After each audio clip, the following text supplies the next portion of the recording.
Does mine sound all right, Al? I think you sound all right. Yeah, I think we all sound fine. Honestly, I don't care if we sound like Discordy, which no, we actually sound clear. So that's Nice. why I'm not too worried about that.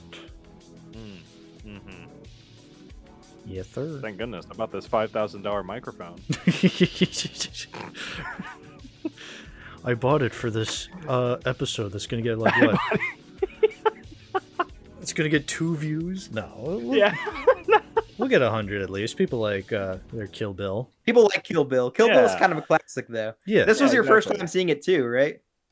Yeah. No, this Ben. is my first time seeing both of them. So, Yeah. You've So, seen yeah, I Volume was- 2, right? yeah, I've seen both of them.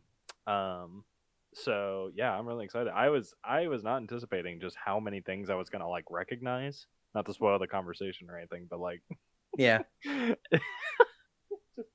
well, I mean, we'll get into it. But there's so many like iconic things about these movies. Yeah. They're pretty. A lot of them you can probably find in kind of pop culture, especially the red alert sound effect. Yeah.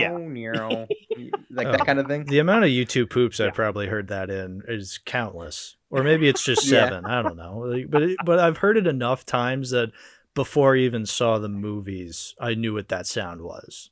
Mm-hmm. Yeah. No, exactly. I'm very interested to talk about them. Yeah. Well, why don't we Yeah. start? Did you guys know that this podcast is called Too Many Movies? And it's a podcast where we discuss DVDs, Blu-rays, and even the... Wait, what's the word? Occasional VHS tape? Is that what I say? No omnipresent VHS tape. Omnipresent VHS tape. Okay. Yeah. Okay. No. Okay. So it's DVDs, Blu-rays, and even the occasional VHS tape. That's the intro. That's what we say when we intro this podcast. Another thing I don't know if you guys knew, we're in the middle of Star Wars summer, the summer of Star Wars. But a little bit of awkwardness. We're not talking about any Star Wars movies today. Uh-oh. Yeah. Yeah. Well, see, I blame Ben for this because Ben had to come up to me, squirmy little Ben had to come up and beg and say, please, can we please talk about Kill Bill? These movies I've never seen before. I Oh, I definitely hate was not Star the one who Wars. recommended it. Yeah. I definitely was not the one who recommended it. Yeah, it's all Ben's fault, actually. And I said, all right, Ben, because I'm the Chad, I'm the Sigma, the Sigma host of this here podcast, I'll allow Chad. it. Citizen Chad, I'll allow it this time.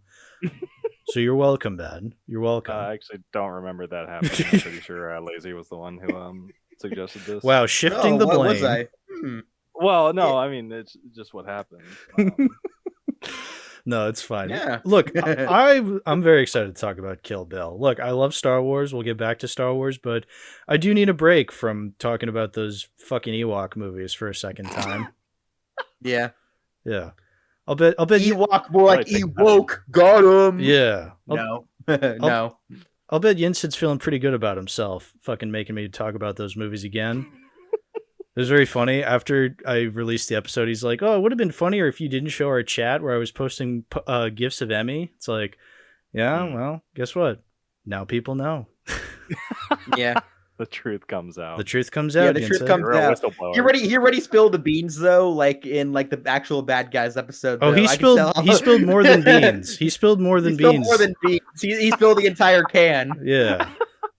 He spilled the can. He spilled the beans. He spilled the cum. Anyway. It's spilled the cut. Mm. Yeah, true. Yeah. This is very funny. I love talking shit about friends of ours when they're not here to defend themselves. Yeah, especially when they're not here. That's okay. You Yeah, guys and can I love joining in on people I've never met before. You- Yeah, you- screw you, Yin said. you Got him. you guys can talk shit about me on the next episode of Too Many Movies I'm not on. Okay. After you retire, and I'll take over. Okay, that sounds fair. All right. Well, speaking of retiring Bill, and by retiring I mean kill Bill. Retiring his life, you mean? Yeah. Well, not to spoil what happens at the end of Volume 2, but yes, they do in fact kill Bill in this series. Yeah. I know. You haven't logged Kill Bill Volume 2 on Letterboxd yet, Ben, so I'm just assuming you haven't seen it. So I'm sorry for ruining it for you. Yeah, I'm just guessing this entire time. Like, I'm gonna provide a very detailed breakdown, but it's all just gonna be made up. How does he keep getting all these right? yeah. How do you keep guessing what the plot is if you haven't seen the movie? So anyway, Kill Bill, Are we Killing turning Billy. the volume down to 1? Yeah, let's turn the volume down to Volume 1. Volume 1. Kill Bill Volume 1. So this is all technically one movie according to Tarantino. Yeah. Fine. I think so too. I think it's one movie too. It was like made as one film. You can view it as one film. It's just basically split into 2 parts though. Because it's so long. Yeah, it was gonna be. I mean, it's like a 4-hour long movie. Basically, I don't know if you haven't seen either. Neither of you have seen the whole bloody affair yet, right? No, not yet. Yeah, because I do. Because I do have an interesting history with Kill Bill. I watched it for the first time, I think, when I was 16. I was marathoning a bunch of Tarantino movies before Once Upon a Time in Hollywood came out. Mhm. But I never actually got around to the whole bloody affair until last year, actually. Because I'd seen Kill Bill a couple of times. It's one of my favorite Tarantino films. It's my second go-to for him after Pulp Fiction, obviously. But last year I saw the whole bloody affair in the Vista Theater when I visited Los Angeles for the summer. Nice. And the Vista Theater is actually like a cinema that's actually owned by Tarantino, which is kind of neat. So that's kind of how I saw it there. And then I found out like a couple months after I saw it there, because like the whole bloody affair is just sort of this whole exclusive event thing, to where like you can only you're only able to, for a long time now, you've only been able to seek it out for exclusive screenings and that kind of thing, and it's never been officially released on home video. I mean, it is going to very soon, like after all this time, but I think after it got a wide release like this past December, that's why I guess now Tarantino is being like, fine, I guess I'll put it out for everyone, even though I kind of George Lucased it in a sense, kind of like what Lucas did for the theatrical cuts of Star Wars for a long time. Yeah, I mean, at least I think that makes sense, though. I feel like, not everybody can make a pilgrimage to Los Angeles to see it in theaters. It would be cool, and I hope they keep doing that. But I think, if he really believes it as to being one picture, I feel like making it a lot easier for people to view that as one picture would be the way to go. Yeah, I mean, essentially you can just marathon Kill Bills 1 and 2 if you want, but yeah, I mean, if you're apparently with the whole bloody affair, yeah, there's like deleted scenes put back into the movie. So yeah, you know what? Give us options. I'm fine with that. Yeah, I like the idea of it being a pretty special thing of like having specific screenings. Yeah, for sure, you can't I'm just. sure those screenings are like so hype. Yeah, but also Yeah. you can't- can't. When I saw it there too, it was like a specific cut of it, because like it was, Mhm. I think it was the cut that they screened of it was from when they screened it at Cannes, like I think in 2004, 2006 or something like that. Mm. Yeah. So it obviously had like French subtitles to it as well, which was interesting. So it made it feel kind of like this exclusive elite for the exclusive elite club or something like that. Yeah. So I felt like, ooh, I'm feel watching it fancy like right this. now. Fancy But- Frenchman, eh? Fancy Frenchman, yeah, What kind of sissy French speak is this? yeah. Right, so you're the only one who's seen Whole Bloody Affair. Are I there believe lot so, of yeah. differences between like just watching Volume 1 and 2 and watching Bloody Affair, or is it like pretty much just the two movies kind of just squished together?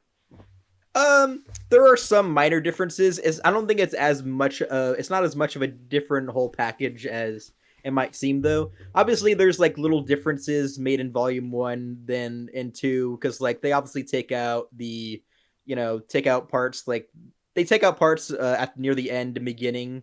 Near the end of Volume 1 and near the beginning of Volume 2, because they added stuff in there to make them feel like their own separate films in a sense. So like where they kind of go like at the end of Volume 1, it shows her looking at the list of movies of the list of people she's trying to List of kill. movies? Obviously, no list of Oh, movies. Yeah, her it's too many movies movies. list. Yeah, but but yeah, she's looking. Look at the She's list and scratching it's like, off "Oh, her there's list too of many of them." yeah. But she's like scratching off her list, and she's like off to kill Bill next. Like that part isn't really there as much in the whole bloody affair, because I think they obviously added in like they tweaked the ending of Volume 1, obviously, to make it its own separate film. And they did the same thing with the beginning of Volume 2, where they kind of added that whole prologue where it's in black and white, where Uma Thurman's narrating to the audience about how she's about to kill Bill and all that sort of thing. That's obviously not in the whole bloody affair. But I think the biggest difference for me in terms of like the experience is pretty much just exclusively the House of Blue Leaves sequence, the big like sequence in Volume 1 where like she's fighting a bunch of these warriors that are under, Cottonmouth's the Crazy 88. Yeah, when she's fighting all those, because it transitions to black and white in the Volume 1 edition, whereas for the whole bloody affair, it's all entirely in color though. Oh and my gosh, thank you. Yeah, okay. I was wondering that. I mean, so that was, I guess, to kind of like spoil a little further into the discussion. I like Volume 1 a lot, for sure. But that was like one of my only gripes with it, was that weird transition to black and white near that scene. Because it felt so jarring, and it felt like it didn't need to happen. So I guess that confirmed. Go ahead, sorry. No, you're good. I was just gonna say, I guess that confirms that it was like a rating thing or like an MPAA thing. It was the only reason they did that. It wasn't for any kind of like artistic reason. It was to avoid the NC-17 rating, which I get. Right.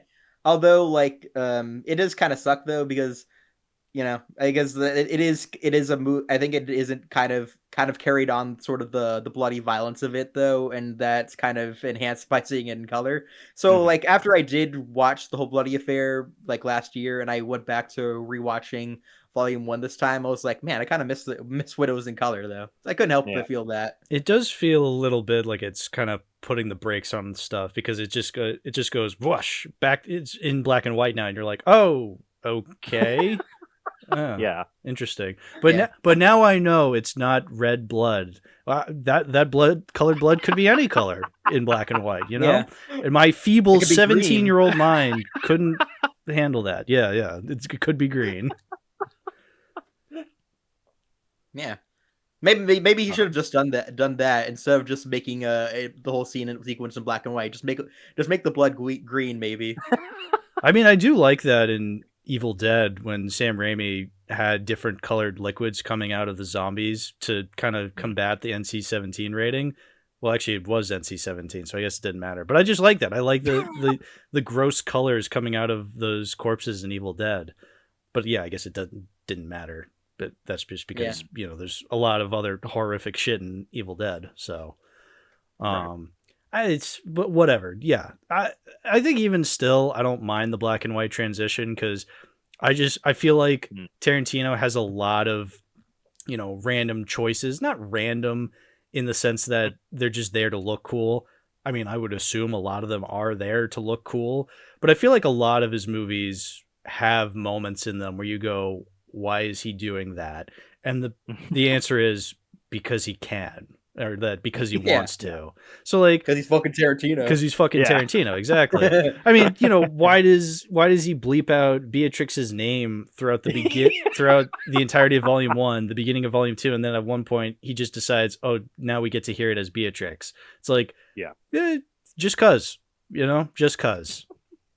Yeah, the first time you actually hear her name unbleeped is like in Volume 2 during that kind of cutaway to the classroom, right? Yeah, where because L Driver, Daryl Hannah's character is just like says something, and it's like he's killed. It's the final resting place of Beatrix Kiddo. Yeah, and then it cuts to a classroom setting with all these kids, and the teacher's calling roll call, and she's like Beatrix Kiddo and Uma Thurman in a schoolgirl outfit's like here. That's funny.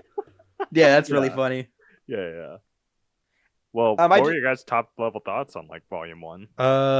Volume 1. So Volume 1 is the one I've always adored. Volume 2 I've always had my issues with until recently. I did like it a lot more this time around. I think even though I still gave Volume 2 the full 5, I still prefer Volume 1. But I think I do appreciate more of what Volume 2 was trying to do.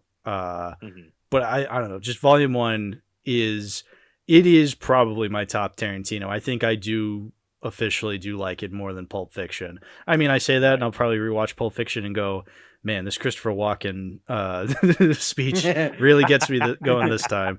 But I mean, look, it doesn't matter. They're like two of my favorite movies of all time. It doesn't matter. But I think at the moment, Volume 1 is my top Tarantino.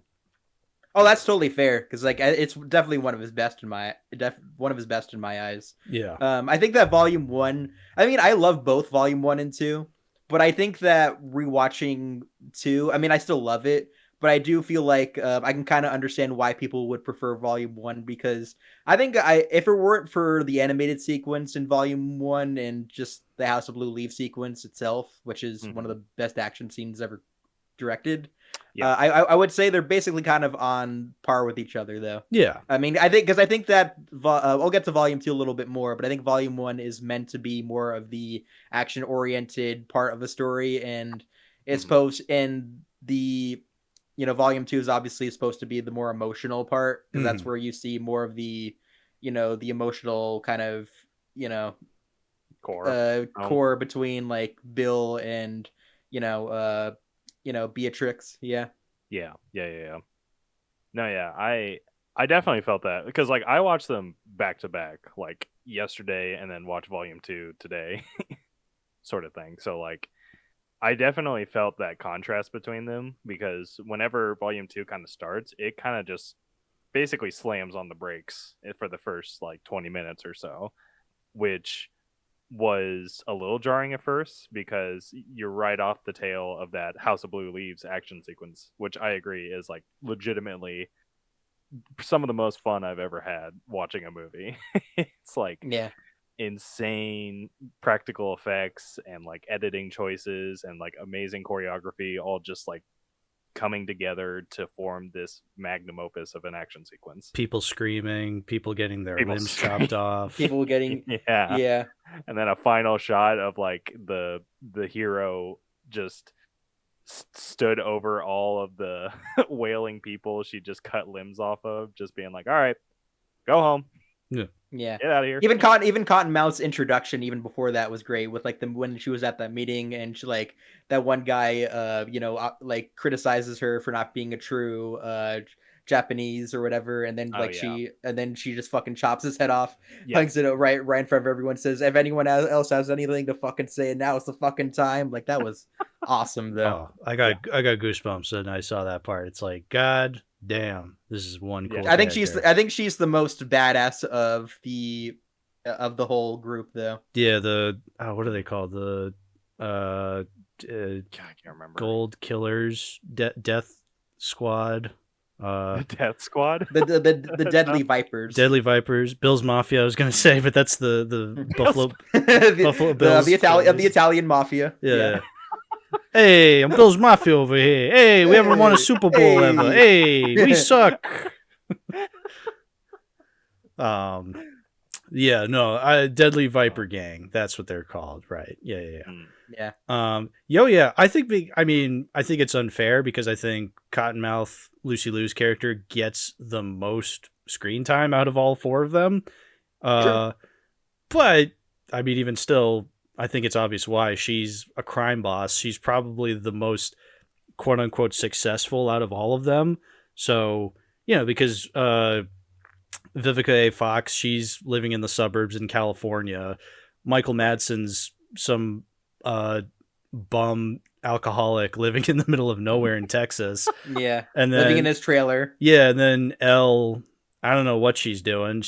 I guess she still works for Bill, but she's kind of a lackey. Yeah, so I'd say out of all four of those, Oren Ishii is the most successful, so I guess she would get the most screen time. Yeah, I definitely liked her most, but I gotta hand it to Vivica A. Fox's character for like just being such a nice tone setter for the movie. Oh, tone setter is a great way to describe that. Yeah, because that's the thing. I think upon like multiple viewings, there were some viewings between now and when I first watched the movie where I was like, oh, this acting's kind of goofy, especially when you see Vivica A. Fox at the beginning, where she's just like, bitch, you can kiss my motherfucking ass. It's like, very cheesy 70s kind of like, like blaxploitation or just any sort of cheesy 70s bullshit, anything you'd find in Mystery Science Theater or Wheel Night for that matter. But I think that's intentional though, because It like is. Tarantino like Yes. is paying homage to those types of the 70s was really the era that kind of really raised him though, I think. Yeah. The new Hollywood era. I mean, so that kind of makes sense. yeah, But also some of those kind of foreign kind of movies that like no one else would watch but us maybe. right. Yeah, no, exactly. I mean, it's the same thing in Volume 2. There's that part when Beatrix says to Elle, "Bitch, you don't have a future." Like, yeah, I can see that being in a cheesy 70s martial arts movie. And at first, when I first watched those movies, I'd just go, "Oh, that's kind of cheesy," but I like this other stuff. Now that I'm fluent in bad cinema-ese, I can tell you, I love that shit. Give me more of Vivica A. Fox just going like, "Bitch, are you for real?" Yeah. I love that. Oh, for sure, yeah. Not even that, but even just like the way the action scene is constructed That with too. Vivica A. Fox, and Yes. just like all these really the table over, ridiculous, yeah. like over the top sound effects was what was really getting me. The sound effects, Just, like, yeah, all these every whooshes. And... Yeah. Oh, the whooshes came aplenty. Yeah, every time a character just Yeah. moves their head slightly and the camera zooms in on them, there's a whoosh. Yo, yeah, Yeah. I love the whoosh. Yeah, it felt like they had a subscription to our list back then. Yeah. It's intentionally like kind of evoking a sort of cheesy tone though, like you Mhm. said. It's like very fun and very like self-aware. I If mean, there was some kind of movie where it was like, oh, the plot was really taking itself seriously, and I heard those sound effects, my ears would actually start bleeding, a singular red tear. You know what Ow, movie my it most freaking reminded me of? ears. What movie did it remind you of? Yeah, what movie? Well, because I'm gonna be real. I actually just watched this movie today because I know that Tarantino took a ton of inspiration from it. Is Mhm. Lady Snowblood? Is that because I watched that knowing that it was a big inspiration for Tarantino when he was making this movie. I even believe he had like his own cast, like a lot of the people and crew working on this film he actually made them watch it while they're making the film itself too. So, but like going back and actually watching Lady Snowblood, he took a lot of influence from it. Like you can see it from just like the story itself and like a lot of the themes of revenge in it. Literally, there's literally like a music track like near the beginning and like end of the movie that the movie rips from. Yeah. Yeah, and I literally recognized that and said that's literally the same track in Kill Bill. I mean, there's not a nice. single original piece of music in this movie. It's all just a lifted lot of from it other is movies. lifted from other movies. Yeah, Which but it also it took from the whole premise of Lady Snowblood was kind of like was basically kind of the main character kind of seeking revenge. She was basically avenging her mother who had died when she was just a baby, and so she was basically avenging these 3 or 4 other people that that brought ruin to her family and whatever. And so I kind of thought of it in a way, not to get into Lady Snowblood too much, but it kind of felt like a reverse, like Kill Bill kind of felt like a reverse Lady Snowblood, because that was about a daughter avenging her mother, whereas Kill Bill is the mother avenging her daughter though, because after Beatrix wakes up in the hospital after she's in a coma that was inflicted on her by the 5 ruthless degenerates, she realizes that her their daughter's fucking gone, and I'm not gonna lie, Uma Thurman's performance in that one scene too was really great though. Yeah, she's a really terrific actor, and it's a shame you don't really see much from her nowadays. Yeah, no, but Lady Snowblood, yeah, I think you could say is the most influential. I have seen Lady Snowblood.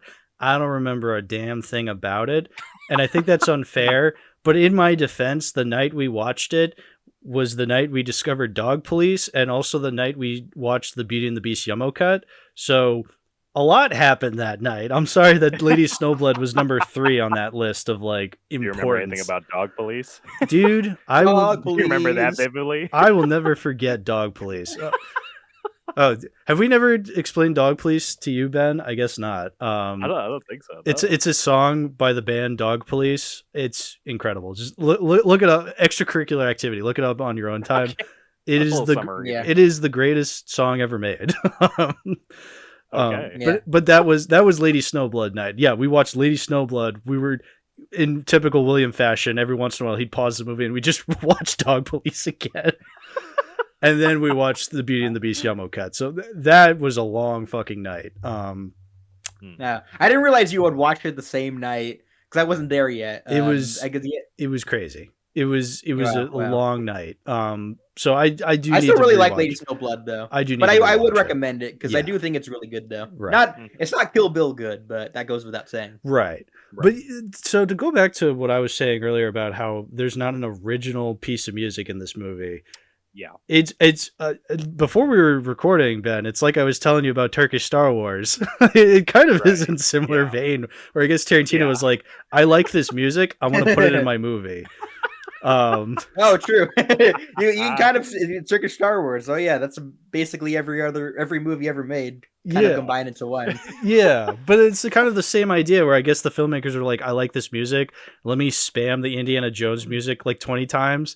Whereas here it feels like Tarantino is a fan of the movies he's lifting these songs from, and he's just like, I like this piece of music. I feel like it fits really well in this scene, and it does.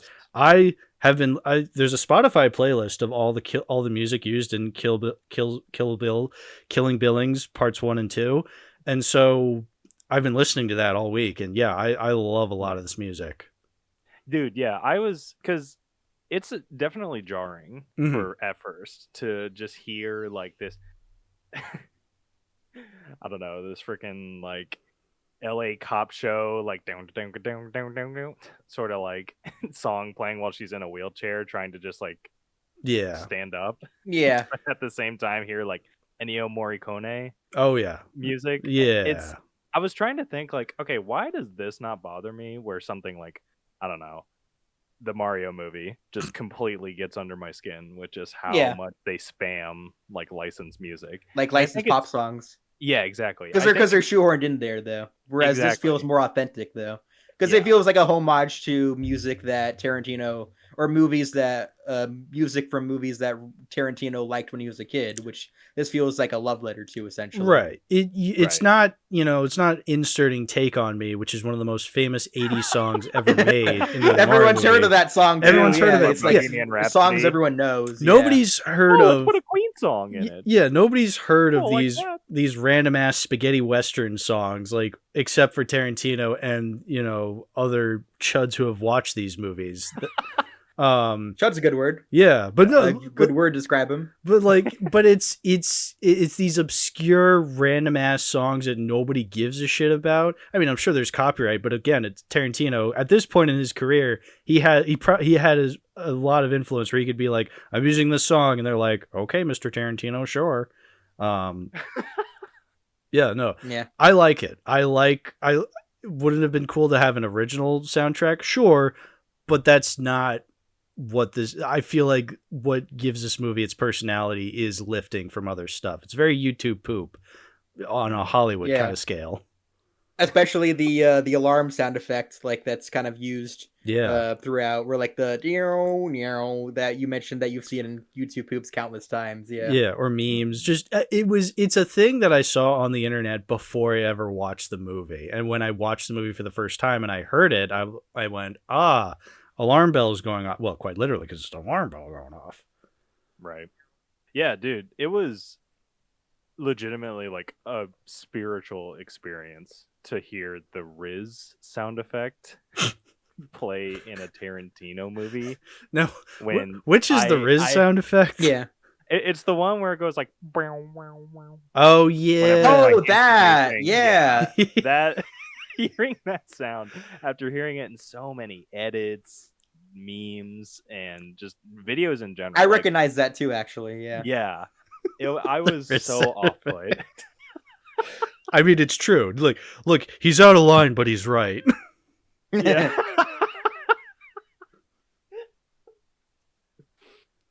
Yeah. I was just jaw agape at like how many moments I heard a sound effect, or I heard some kind of song play, or I just heard some kind of line, or even in volume 2 where she's doing like the I guess I don't know if we're spoiling it yet. Go ahead, spoil it. Are we spoiling? Don't worry about spoiling. Just say it. It doesn't matter. And if anybody gets I've seen mad this movie like a billion times. Yeah. Okay. And if people get mad, D's nuts. There you go. Anyway. Kill D's nuts. Yeah. Well, in that case. Yeah, just the moment where she's buried alive, and Yeah. she basically just punches out of her coffin. I feel like that's been referenced, like the kind of 1-inch punch sort of thing in so many like cartoons, and like I think there was like an episode of Mythbusters about it or something like that too. Did they do a Mythbusters on the 5-finger death punch? That's so sick. Dude, I love Mythbusters. I really miss that show. I want to watch it again. Yeah. I don't think I've ever watched Mythbusters, actually. Really? No. It's a great show. I've heard of it, though. I feel it rings a bell. Mm-hmm. Has Lazy seen the show? Myth busted. He has not seen the show. Not yet. Yeah, I've not seen the show. Not many, credits. you know. Nope.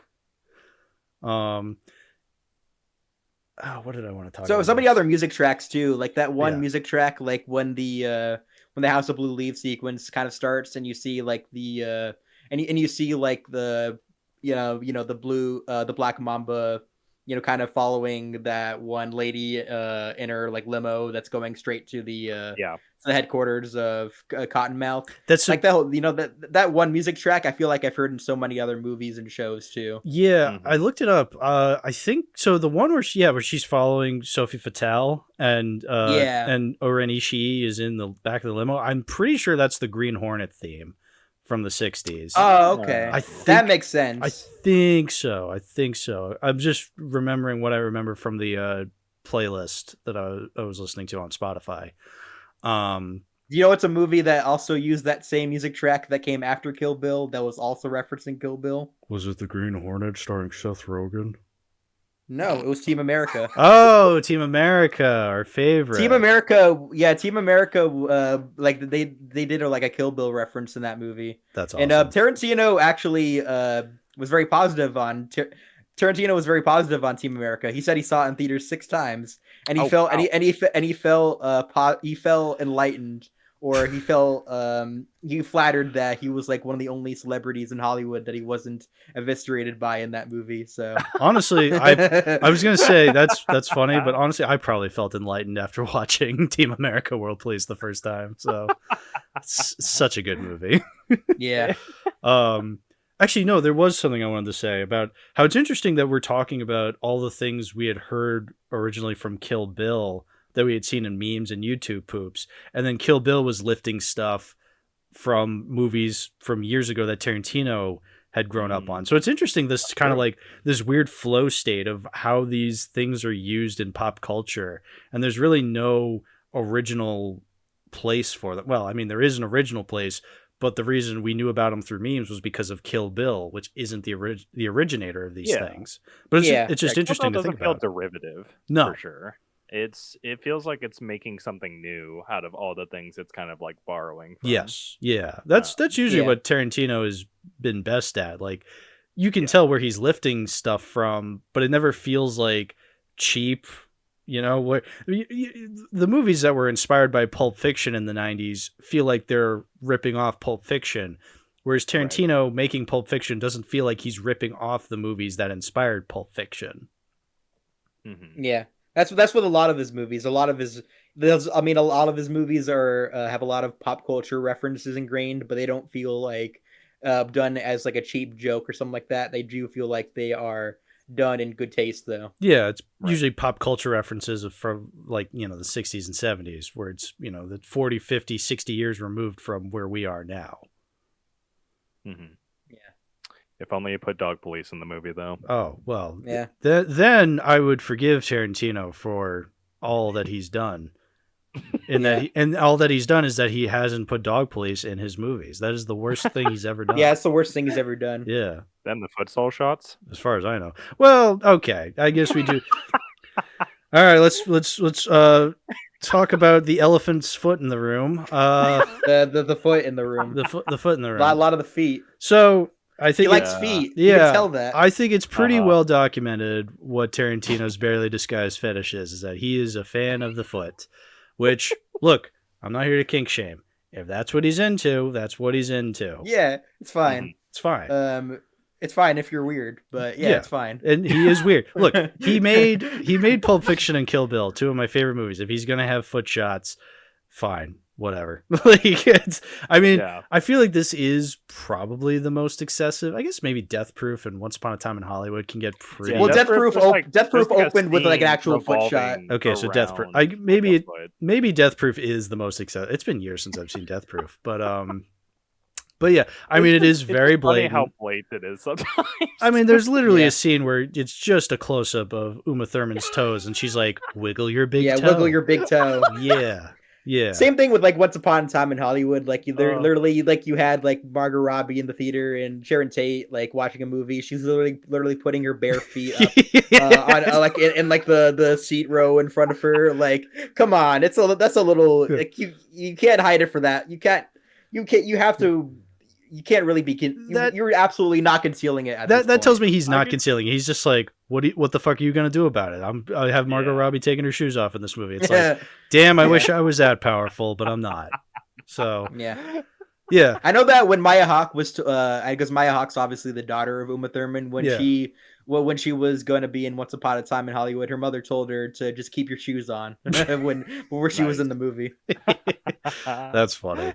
Yeah, I mean. Look, yeah, it is weird, but at the same time, I still think the movie, at least in this movie, it makes sense why he's making her wiggle her big toe, because she's trying to put feeling back into her legs after being in a coma for 4 years. So it kind of makes sense. It makes sense. It's a foot shot because he likes feet shots. Yeah, but, it's still excessive. At least he kind of has a reason. He infuses it. He kind of integrates it into the narrative, at least in a way that kind of makes sense. Yeah. Mm-hmm. No, it still doesn't mean I have to like seeing her dusty ass foot squishing on Elle Driver's eye later in Volume 2. Or like Again, look, hey, if he likes it, he likes it. I can't stop the man. Like, that's the thing with Tarantino. No way that was supposed to be a shot where, like, I don't know. That he would listen. That he likes. Listen. You. Who knows how the foot people think? Okay, I don't want to know, because that's dangerous territory for me. I'm like, I don't have to know. Him talking to the actors on set and then just being like, "You want me to do what?" Yeah. You're paying me how much? Okay. You want me to wiggle my toe in front of you, in front of the camera? How close is it going to be? Yeah. The toe's literally up against the lens. The answer, yes. Wait, how close is the feet shot, Mr. Tarantino? Answer, yes. Yes. All right, when are we going to start rolling? Rolling? Rolling your feet out of your shoes. So yeah, we had to talk about it because that is one of the staples of Tarantino movies. Even if there aren't a lot of bare feet shots, when you see it, you Leo point to the screen. Another Tarantino movie is you just like, look at that. But it has the Tarantino seal of approval. Yeah, the soul of approval. Get it? Yeah. Got him. Yes, sir. Yeah, it's just funny. It is very funny. Yeah, it's not something that's like distracting and like takes away from the movies. It's just like ridiculous. It's a part of the movie. Enough, it feels on brand for Tarantino. Like, if I don't know what it is about it, he has such an abrasive personality. Just in general, very much. Have you guys seen those videos of him like talking to paparazzi? Yeah, the guy where the one where he slapped the paparazzi guy, be like, "What's going on? Can you talk to me?" You slap the guy. There's some amazing interviews. One of my favorite interviews is the one like where he's promoting this movie or Volume 1, I think. And he's basically kind of, there's this lady that brought him on the news, and she's basically criticizing him because he said he thinks 12-year-olds should be able to watch Kill Bill, and she's basically yelling at him like why the need for so much deplorable, gruesome violence, and he just yells at her being like, "It's because it's so much fun, Jan. Get it." Why the need for so much gruesome graphic violence? Why not let us imagine? Because it's so much fun. So much fun, Jan.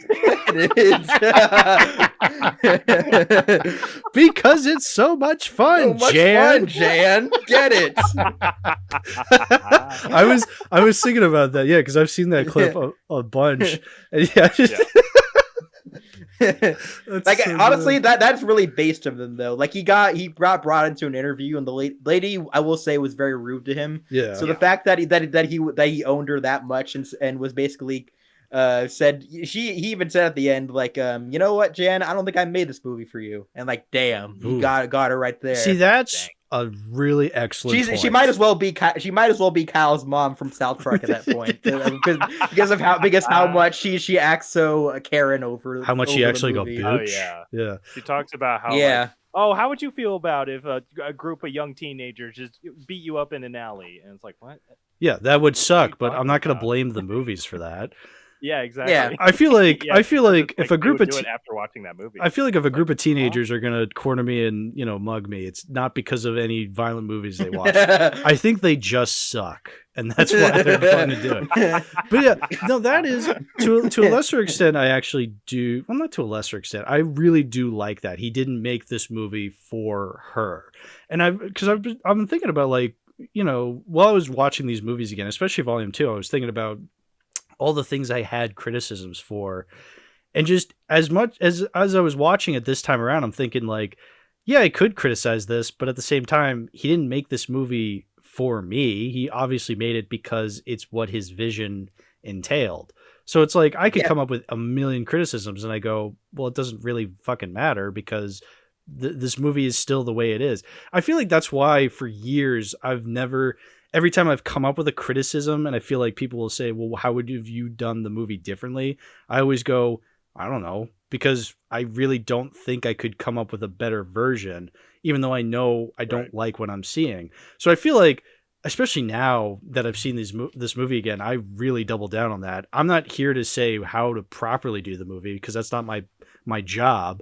I'm just telling you. You're saying what you got out of the movie, right? But I would never change a thing. Even if there are little things I still don't jive with in either of these movies, I wouldn't change a thing about them because they're Tarantino's vision. Like, this is his movie. Yeah, because it's so much fun, Jan. Like, he didn't make the movie for me. He made it for himself. Right. Yeah. Well, I feel like that's the thing I feel like that's the reason why I'm not a huge fan of the black and white at the end, though, because that feels like it's not a part of his vision. Right. That feels like something like the studio kind of.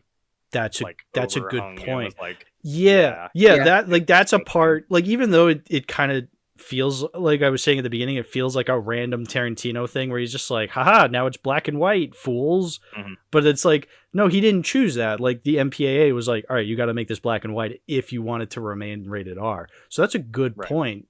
The one thing you didn't jive with is the thing that wasn't a Tarantino original. Mm-hmm. I will say I do think he probably should have still fought for the NC-17 rating if he really wanted to, because Lady Snowblood that had a ton of splattery gore in that movie, and that didn't like that. Yeah, a lot of the violence in Lady Snowblood, like a lot of the splattering blood, that was a lot of the splattering blood in Kill Bill was very reminiscent of that. Interesting. Well, because I'm thinking like there was never any censorship in regards to that, but maybe because the MPAA or the rating system in Japan is probably just different than it is in America, though. Oh, it's very much. I would imagine it's very different. But also, I'm thinking like, okay, yeah, what would have been the worst aspect of him keeping it an NC-17 rather than R? I feel like he is a big enough name that it probably wouldn't have mattered. Yeah, you wouldn't have had 17-year-olds in the theater, or if you did, actually, yeah, you can't, because NC-17 they can't go in at all. You can have 17-year-olds. Or 17 and under in an R-rated movie, they just have to be with an adult, whereas NC-17, they cannot be in at all. But I'm thinking, like, I feel like he'd still be a big enough name. He was still a big enough name back in the early 2000s where would it have mattered if it was NC-17? That's kind of my point. It's like, does it matter that it's NC-17? It would probably still would have been a hit, or was he not that big? Because, like, could he do an NC-17 movie now and would people care, Yeah, that's a good argument to be had, because I think there's been very few NC-17 movies from Hollywood over the years. One of the only ones I can think of was Showgirls, which was obviously a big flop when that came out, so maybe that was sort of the idea behind that. Is Fritz the Cat NC-17 or Fritz the am Cat's with X. that? I hear that's Oh, X okay. rated. I don't know what it has an is. X rating. What it is? What is it now? Hold on. Yeah, you keep talking. Let me find that out. I don't think the X. Right. I don't think the X rating exists anymore. No, it I think doesn't. It's just R and then NC-17. Yeah. Yeah, I think honestly, like the NC-17, I don't know. That's very interesting because Okay. I wonder if it would have made people like morbidly interested in what even happens in this movie Well, if it was that's- NC-17, I mean, I or if it feel would have like- just like completely gutted it I mean, financially. I'm at the age where like ratings don't matter to me anymore because Right. I'm not a child anymore. Yeah. So literally no ratings really matter to me. Anyway, I was just gonna say Fritz the Cat. Yeah, it was X back in the day. But X doesn't exist anymore now. It's NC-17. But I Fritz see. is officially unrated, which always kind of was weird to me. The fact that there's an unrated, like, I don't know, unrated to me sounds like anybody can watch it. Because like I feel like it's Right. just like there's no rating. It's like, okay, so this is like free So reign little then? babies. Yeah, like, so little 3-year-olds babies can watch, it, but it's always apparently. like Yeah. Terrifier 3 unrated cut. It's like, all right, Yeah. I don't think I can show my 6 or 7-year-old Terrifier 3. So like, Right. It means that the ratings board was too lazy to rate it, though. right. But it's like, okay, isn't it your job to be prudes? Like, shouldn't you give this a rating? But it's like, no, it's unrated. Yeah. It's like, okay, well, I don't know. That to me just doesn't Maybe make unrated sense. could also be the opposite of underrated and overrated. It's just unrated. Yeah, Mm. well, but that's my point. Like, it just doesn't make any sense as an unrated. It's like, okay, it's not rated, so I can just watch it, free reign. Then, like, it doesn't matter who watches it. I don't know. Like, I get what it's supposed to be. It's like, oh, it just defies rating. But again, like, if it's not in this concealed rating system, it's unrated. I don't think that means any. I think that should be like, anybody can watch it then. Like, it doesn't matter. But like, that's not what it means. It's just dumb. Look, ratings are dumb. Okay, that's what. The more you look into them, the more you realize these are dumb. Yeah. Yeah, The whole the rule, MPAA like, system sucks too. It does. yeah, if you have one or more, or if you have more than one like F-bomb in a movie, then it just automatically gets like an R rating. Yeah. It's like, oh, Yeah, the first, even the though you first, already put the F-bomb in there anyway, so yeah, why does it matter? exactly. Even though there are plenty of PG movies with F-bombs in them, it's like, yeah, it makes Right. literally no sense. So this is why, like, I just don't care what a movie is rated anymore. It could be G, it could be NC-17. I, see them the same way. I put the same amount of stock into Kill Bill as I do Coco Melon the movie. Yeah, Nice. nice. Which movie Starring Nicholas Holt. movie of the year, folks, incoming. Okay. Yeah, Nicholas Holt's gonna be in it. He's an actual actor in Coco Melon the movie. Mhm. Whoa. Don't tell me that's an actual thing. Yeah. That's a No, joke, he's actually right? he's actually in it. No. So that means it's a real movie, and we're No. really gonna talk about it on the podcast. Yeah. That'll be. And it's made by DreamWorks Animation. That means it's a real movie. It's a we have to talk real about. studio. Real. That means that James has to review it because Real it's a DreamWorks cinema. animated movie. Yes, exactly. Which, if he does, that's going to open the door to people being like, "Well, then does that mean he's going to go back and review the Paw Patrol movie?" In which case, No. I do love that when James had a mental breakdown. He's like, "What the fuck am I doing?" If people are asking me to review the Paw Patrol movie, Yeah. My face when Paw Patrol makes me have an existential crisis. It's him waking. It's Uma Thurman waking up from the coma and crying. Is him reviewing Chroma. Paw Patrol. At the very end of volume 2, when it's her and her daughter in the hotel room, and instead of watching a cartoon, it's just Paw Patrol. Yeah. Yeah. I thought you were gonna say when they're driving away, like that's him. They're driving away, and that's him just being happy he doesn't have to review Paw Patrol. Yeah. No, and the next Kill Bill movie should just be about Uma Thurman trying to destroy the Chafe subreddit. Ooh, kill Reddit, kill Reddit. Reddit. kill subreddit, Kill subreddit. Rolls off the tongue. Yeah, it really does. Good job, Tarantino. Good. Yeah. what do you guys think of like the tone of Volume 1? Just like overall. Oh, it's very over the top, but it's Yeah. very self-aware though. Yeah.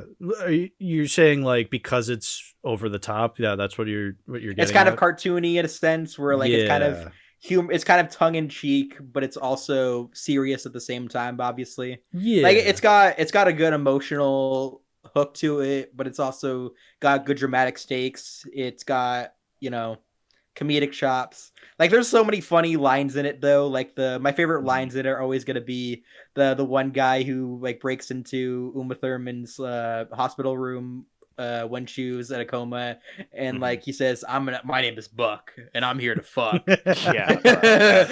Or the part in the House of Blue Leaves sequence where like or Beatrix and Oren are having that confrontation, and they say to each other, "Silly rabbit, tricks are for kids." Yeah. I like how the Crazy 88 called that one bald guy Charlie Brown, because Oh, that was great too. Yeah, I'm not gonna lie, dude. Because like I saw that guy at first and I was like, wow, he kind of looks like Charlie Brown before I even heard the line. Yeah, I did the same thing where I'm just like, oh look, it's Charlie Brown, and then I remembered, oh wait, they make that joke in the movie, and then he's just like, you know who you remind me of? Charlie Brown. It's like, all right. Because they did that intentionally. Though. Oh yeah, you could tell, but I mean, the first second you see him, and his like little belt thing has like the Charlie Brown like black zigzag stripe. It's like, all right, yeah, he's doing this on purpose. I love that one line of the guy, Hanzo's like worker, the bald guy, literally named bald guy. Yeah. Wait, really? I think his name in the credits. It's literally especially at the end of Volume 2 when they're going through all the credits and they're crediting every single character you've seen on screen. I think he is literally just bald guy. That's funny. Yep. Yeah. And in the cast list on Letterboxd, Kenji Oba, bald guy in parentheses, sushi shop. Oh, this guy was in Conrad ZO. No kidding. Anyway, sorry. You're saying bald guy. Yeah. He it was just funny the confrontation that they had, like him and Hanzo about like his soap operas. But then he walks in and he's like talking to Uma Thurman and Hanzo, and then just out of nowhere he goes, "Oh yeah, by the way, I'm not bald. I just shave it." That's funny. Yeah. Oh, because I was looking at the cast list, I remembered there's the sheriff, and I remembered his line when he's just like, "So number one, this tall glass of cocksucker ain't dead." It's like. What an incredible line. Yeah. What do you think of the animated sequence? Because I think that's definitely a highlight. That. Yeah, that part really stuck out to me the first time I watched it. I go, oh, movies can just do this? It's like, yeah, it's awesome. It's a great backstory for Cottonmouth's backstory as well. Like it's obviously very over the top. It's even more over the top than the movie itself, though. But I also just think it's obviously very tragic, her backstory, but also just the fact that she's able to take revenge on that one guy who killed her parents because he just turned out to be a pedophile. Well, I was thinking about that while watching it because I remember the first few times I watched this. Funny reveal. Yeah, it's a good thing. Boss Tanaka was a pedophile. Good thing it was a pedophile. Yeah, produced by Harvey Weinstein. Well, it wasn't as much a pedo as he was. That's right. He was just a rapist. No, but I was thinking about that. It's like, okay, I thought it was just animated because it was cool and they probably wanted to have an animation sequence. But I'm thinking because it was so bloody, and yeah, again, there's literally a scene where an 11-year-old girl is on top of a pedophile. It's like, you can't really film that. You can animate it. Yeah. People will still side-eye you, but you can animate it. That's a good point, actually. So I think that's probably you why can't really that part do that is animated. as much. But I think that's, even though that's how they get around it, I still think the animated part still brings value to that story, and it's still a really excellent sequence in the movie. But that's the thing. Like, we get a tragic backstory for the villain in this movie. That's awesome, and it's done so pretty well. That's also you're just part of like, the reason why she's one of the best ones, because I feel like she just has the most development. Yeah, she also has the most fun on screen. I feel like too. Too. Well, I don't know. I feel like Daryl Hannah has a lot of fun with the eye patch, and they all do. But I feel like she's the one who gets to relish Sure. the scenery too, especially their yeah. big fight out in the snow. Yeah. And like how she gets her scalp cut off and Oh, yeah. basically that kind of thing. Yeah. That rules. Dude, the thing I loved about that animated sequence was just like the actual usage of animation frames. Because like at first it starts out and it's like very, very bare bones, kind of like almost like filler anime episode ish, where it's like just still images of people kind of moving around and like camera shots kind of panning from one side of a face to another, and I'm like, oh, okay, well, this seems kind of lazy. That's how they simulate movement. Yeah, is they just have it. Yeah.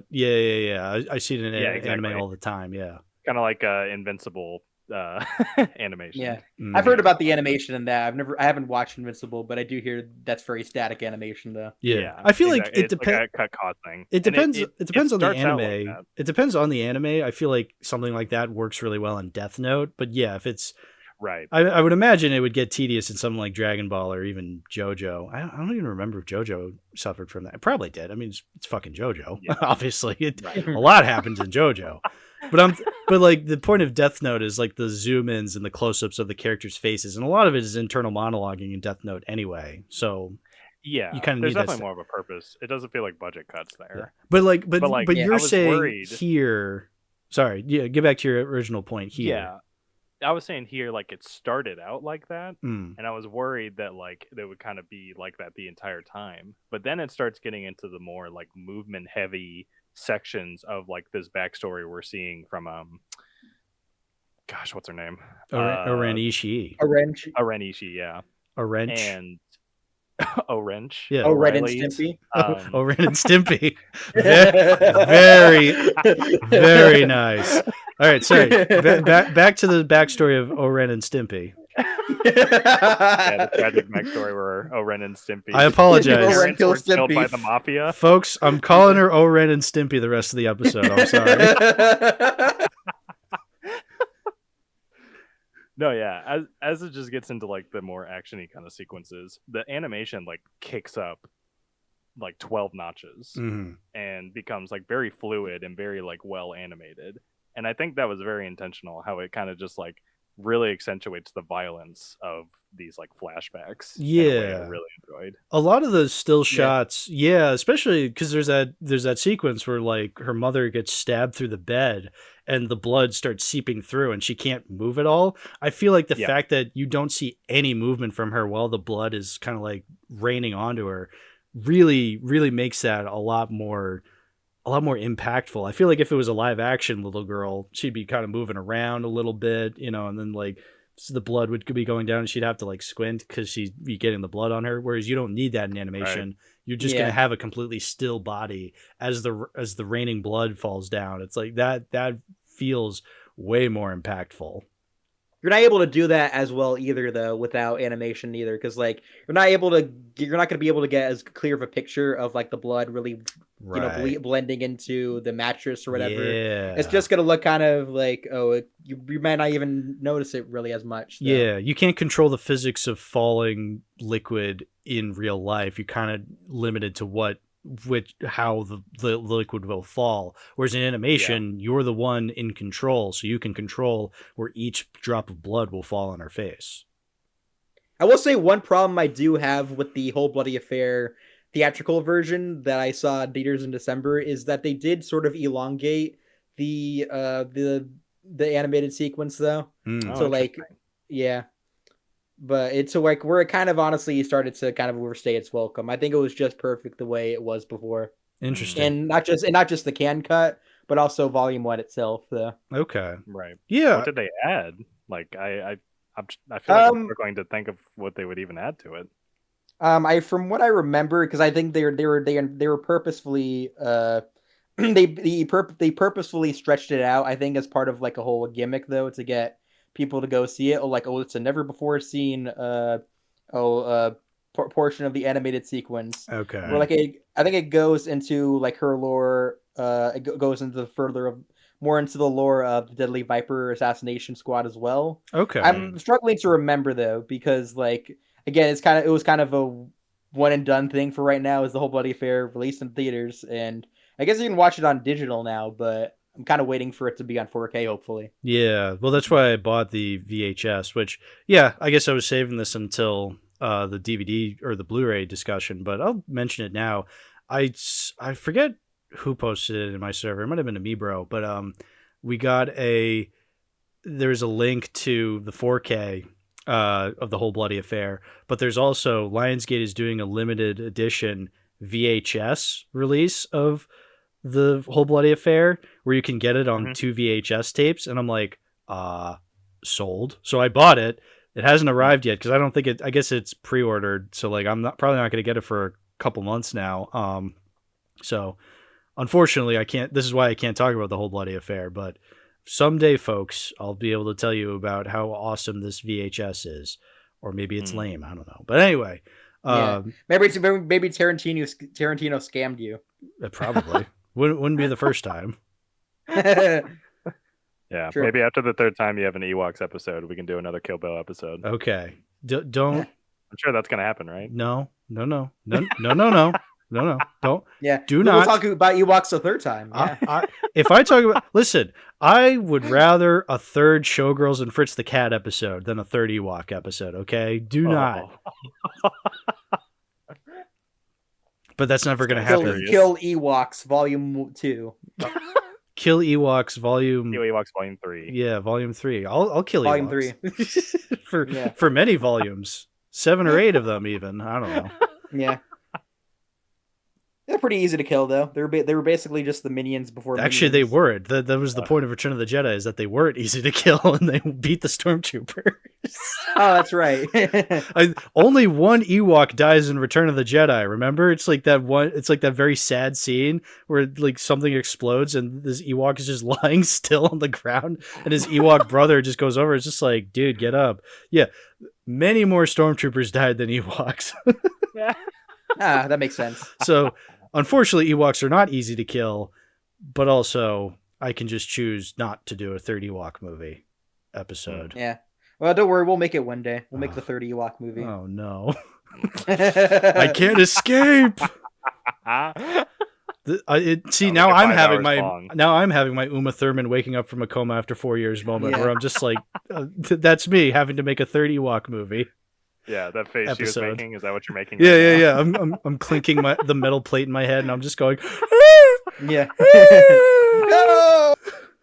And then she does the Yoda scream, like a Yoda scream.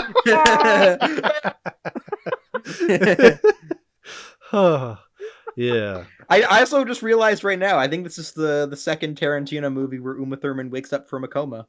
That's right, because she gets into an overdose coma in Pulp Fiction. Pulp Fiction, yeah. I never noticed that until right now when we were discussing that. Look at that. I was like, oh yeah. Tarantino loves knocking out Uma Thurman.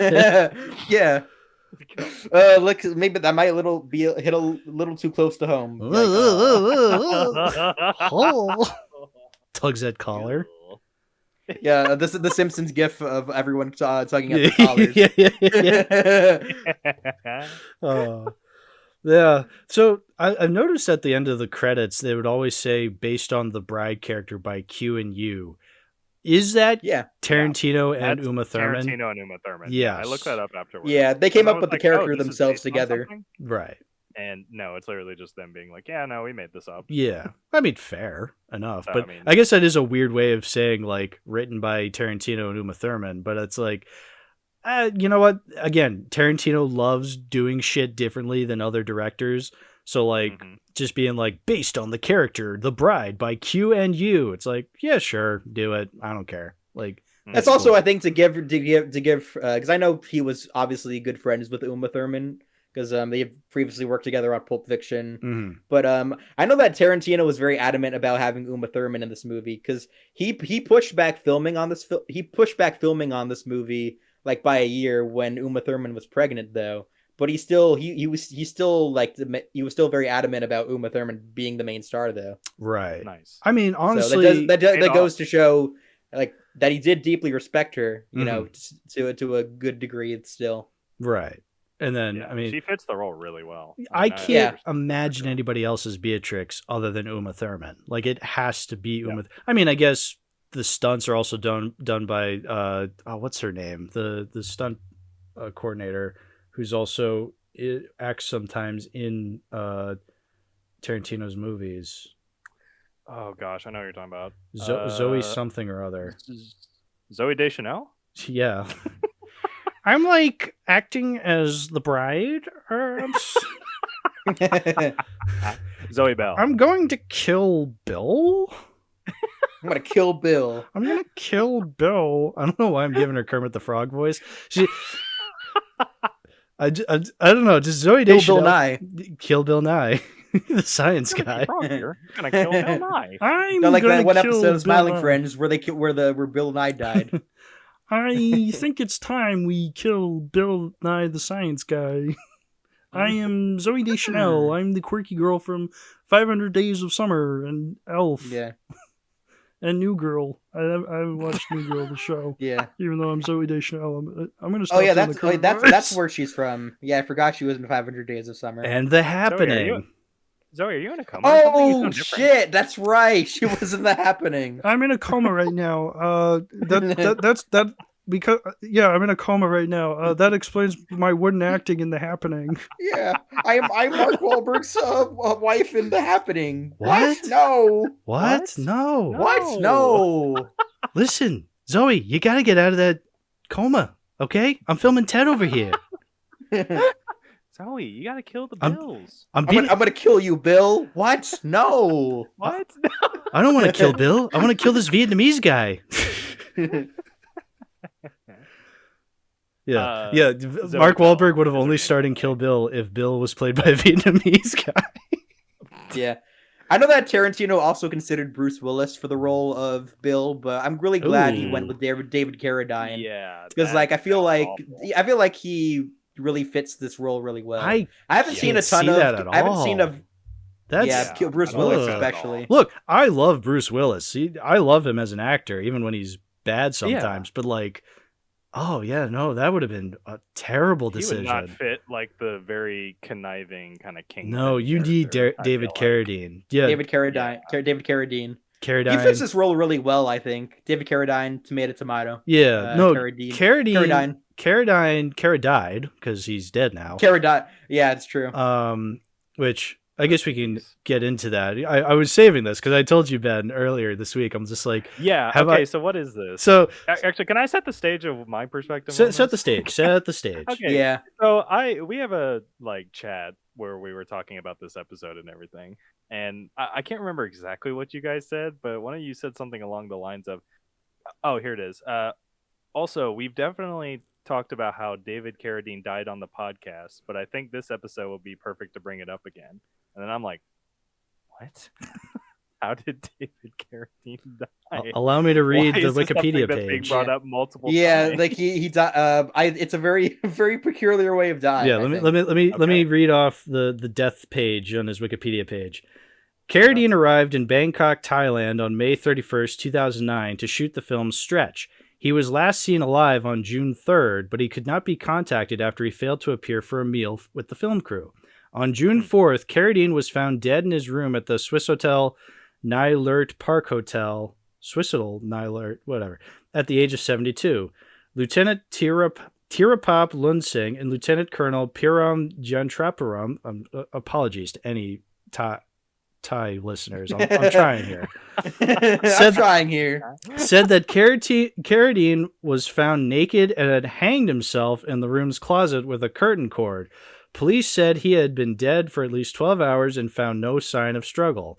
Thai police suggested the death might have been from accidental suffocation, since there was no suicide note, and he was found with a rope tied to both his neck and his genitals.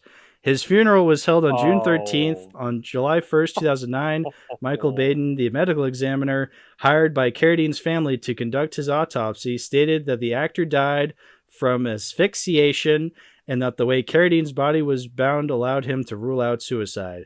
So that's right. David Carradine died from autoerotic asphyxiation. No. Yeah. Damn. That's That I've insane. never really heard someone go through that before. That's kind of crazy. Yeah. So he was coming and going. Yeah. Oh. Listen. Are we making light of a man's death? Yes. Now, am I the first to do this? Absolutely the fuck not. Red Letter Media did it. Red Letter Media, like every time David Carradine, because David Carradine was in a lot of movies back in the day, a lot of shitty movies. So like they'll come across him sometimes, like, I don't know, just the Future Cop and some medieval shit where he was in.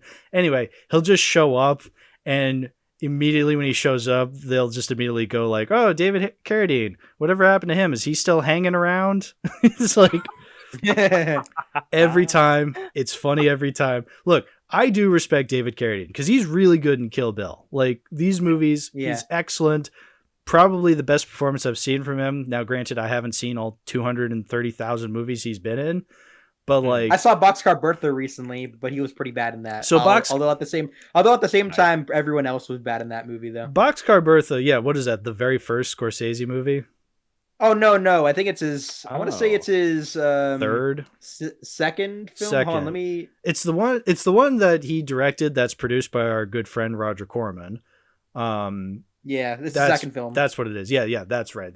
I was like, why is it significant? It's his first? No, it's significant because it was produced by Corman. And it's very funny that Roger Corman produced Death Race. Corman. No. We love Roger Corman. Don't you dare. Hey, put some respect on Roger Corman's name, man. We love Roger Corman. Yeah. My Death Race. Oh, but A Bucket of Blood. Haven't you seen A Bucket of Blood? Okay, I haven't seen A Bucket of Blood. Okay, fair enough. Wait, is that the movie that was referenced in Joker Folia Do? I can't believe you remembered that. Folia D's nuts. Very, very good, Ben. You remembered. Yeah. Very good. Anyway, no. So yeah, Boxcar Bertha, David Carradine. Yeah. I mean, the one thing I remember from Boxcar Bertha is he gets he got crucified on that train near the end. He gets crucified on a train. The lady screams, "No!" He gets crucified? He gets crucified on a train. It's pretty sick. It's literally the only cool thing about that movie. The rest of the movie's fucking dog shit, even though it's directed by Marty. Yeah, I mean, it was one of his first movies too. And to his credit, I think this was still when he was figuring his career out. Yeah, of course. I know that one of his someone that was close to him, I think that after he made that movie, he told him that he wasted a year of his life making a piece of shit though. And that's kind of how he reevaluated himself. So after that, he made Mean Streets. He made Alice Doesn't Live Here Anymore. And then he made Taxi Driver, which is one of the best movies ever made. Look, you're not going to hit the ground running with Taxi Driver and Goodfellas. You got to work yourself up to that. I always say this with Hitchcock movies. He didn't hit the ground running with Rear Window and Vertigo. Like, he built up to then eventually make those movies, which are excellent. Look, sometimes same with Kubrick too. Kubrick especially. Kubrick's first movie is dog shit, but then he made masterpieces like after that. Yeah, just like how you built up the podcast up until you did the Ewoks episode, right, Hal? Exactly. Yeah, it didn't. We didn't hit the ground running with Ewoks. We hit the ground running. Well, we hit the ground with Cartoon Crazies and the Eye. Oh boy, it's been a long time since then, hasn't it?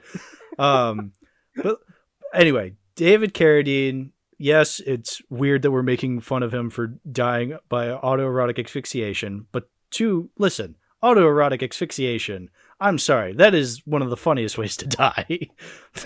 It just is. It's just a fact, and I still respect David Carradine for the role he made. And it's sad that he died. I will say, though, that I think that probably the closest thing, the most similar thing he was in, I think that probably the reason why he was cast in this movie, because he was also in this TV show called Kung Fu back in the day. Right. When I think that Tarantino probably cast him in this movie because of his role in that. I mean, he was kind of the main hero in that. I don't know a whole ton about that TV show, but it does seem to be kind of somewhat of an influence on Kill Bill. Yeah. I mean, he has the perfect voice for Bill, where he's like this kind of soothing, kind of like low voice.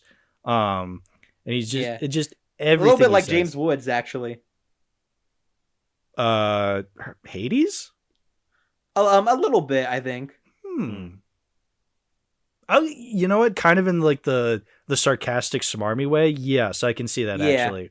I think that is because, oh man, imagine a Tarantino dialogue being spoken by James Woods. Like That would have been sick. how come? I know James Woods was actually almost in Reservoir Dogs. He actually, I think he wanted to audition for that, but his agent turned down the script without telling him though, which sucks because dang. Fire James that Woods is agent. an awesome actor. Fire that Mhm. agent. This is why we've never gotten James Woods in a Tarantino movie. I'm mad now. Like Yeah, that shit I Man. want to see. Okay, look, I know nobody in the public eye is favorable towards Tarantino or James Woods anymore, but please, for the love of Yeah. God, somebody, I want James Woods in the 10th Tarantino movie. Yeah. So we can at least be like, at least we tried. At least we Yeah. tried.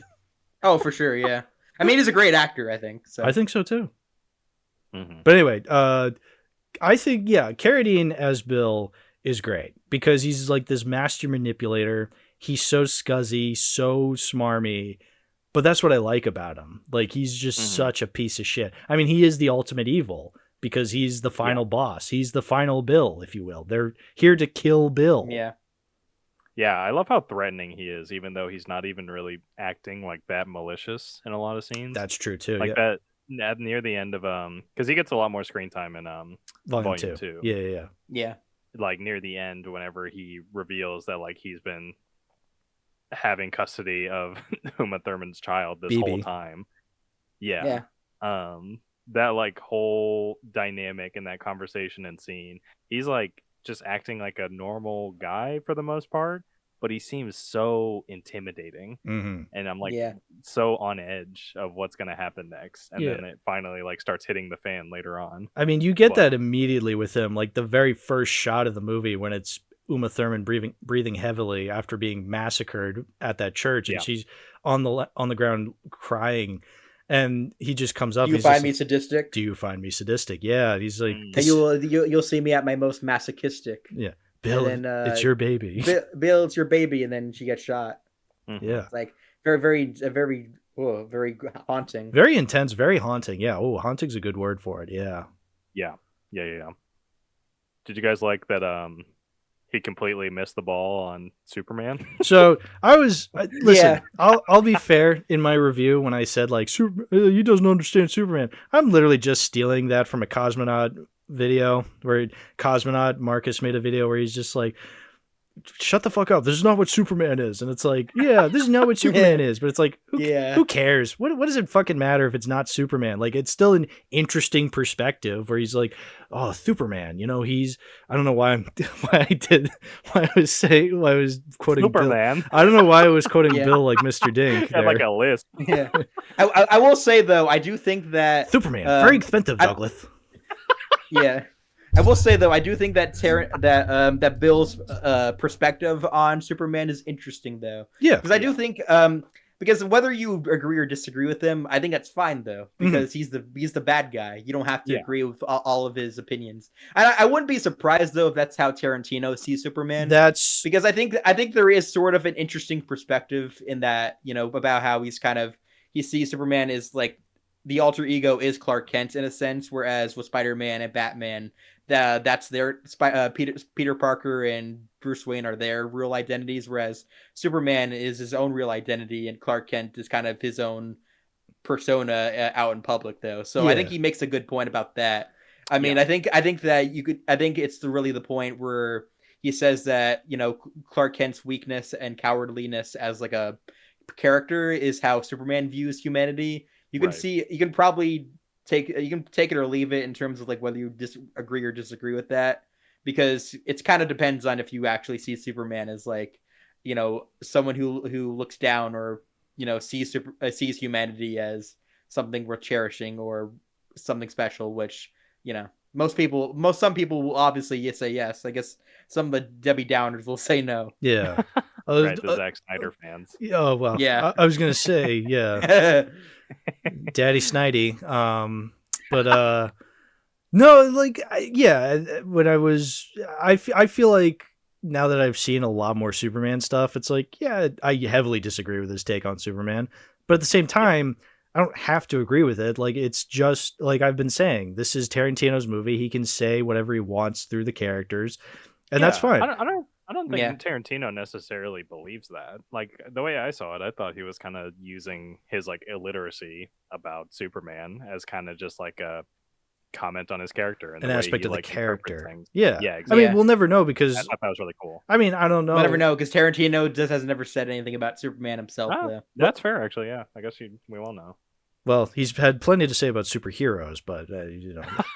Yeah. But again, like, I mean, he's had plenty to say about other things I disagree with him. Like when I was looking up profile pictures for this episode, I wanted to get Tarantino in like a sports jersey, and I looked up Quentin Tarantino sports, and the AI thing was just like Tarantino has stated that he vehemently dislikes sports and doesn't watch them. He doesn't understand them, and I'm like, all right,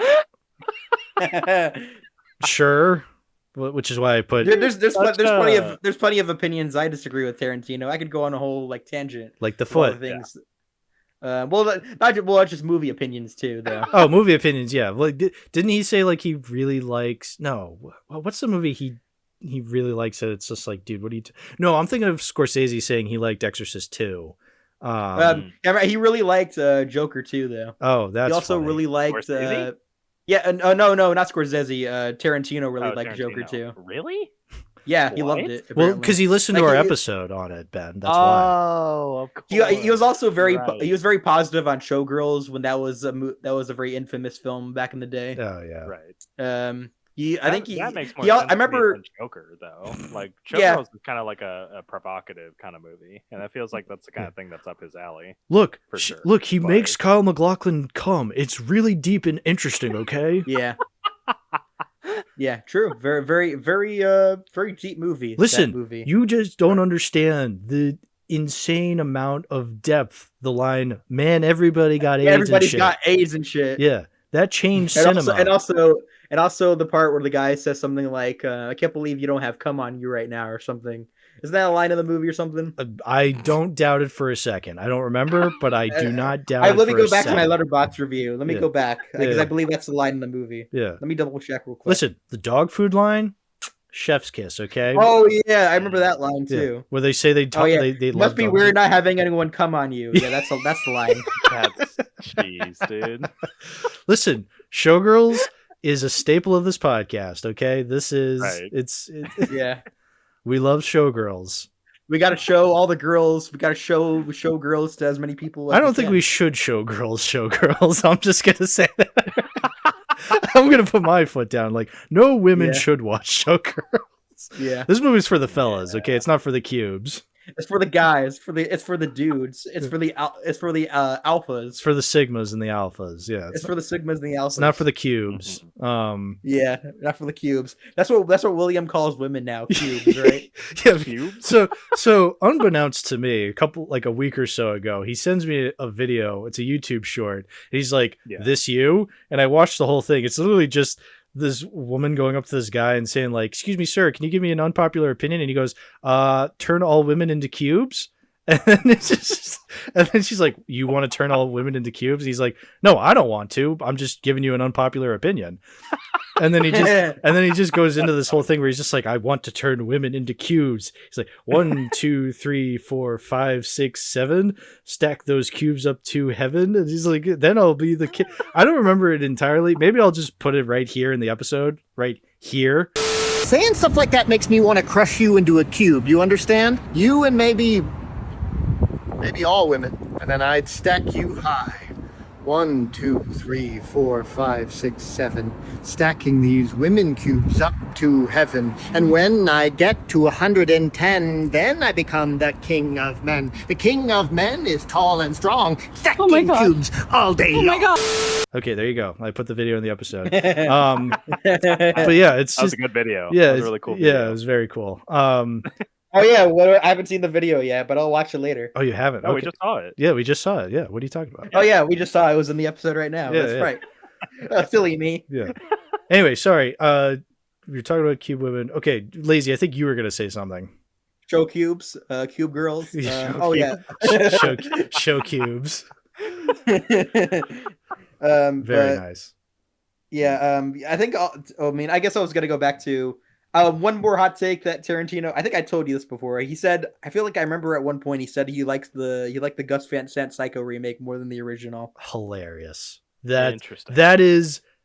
You know what? As a contrarian myself, I respect that. That is awesome. Like I remember, I think you were kind of like, I remember last time I told you that. I think you're kind of more bitter though. You're like, man, Tarantino's such an asshole. Yeah, I honestly that sounds. But honestly, I've had my bitterness out. Now that I've had the bitter take of that, now I can just appreciate that as such a troll move. It's like that is such a fucking contrarian troll move to just be like, actually, the 1998 Psycho is much better. It's like I would think a troll, or do you think he actually believes this? I would. It doesn't matter. Like I would say that. Like I would go out in public and just be like, the Black Little Mermaid way better than the original, just to piss people off. God. Like that's what I would do. Like I would so do that. Oh, I personally, respect. I think The Exorcist 2 so much better than the original. Exactly. No, I would take it a step further. I wouldn't say Exorcist 2. I'd say like the fucking Exorcist prequels from the 2000s nobody likes. The one that personally, I think the new Animal Farm movie is much better than the source material. Exactly. Oh, if I cared enough to actually watch that Animal Farm movie, which I don't, I will never watch it ever. I would say that. Don't worry, we're watching it right now. That's right. We're watching it right now. Yeah. Put the whole Animal Farm movie in this part of the podcast. Yeah. Right here. Yeah.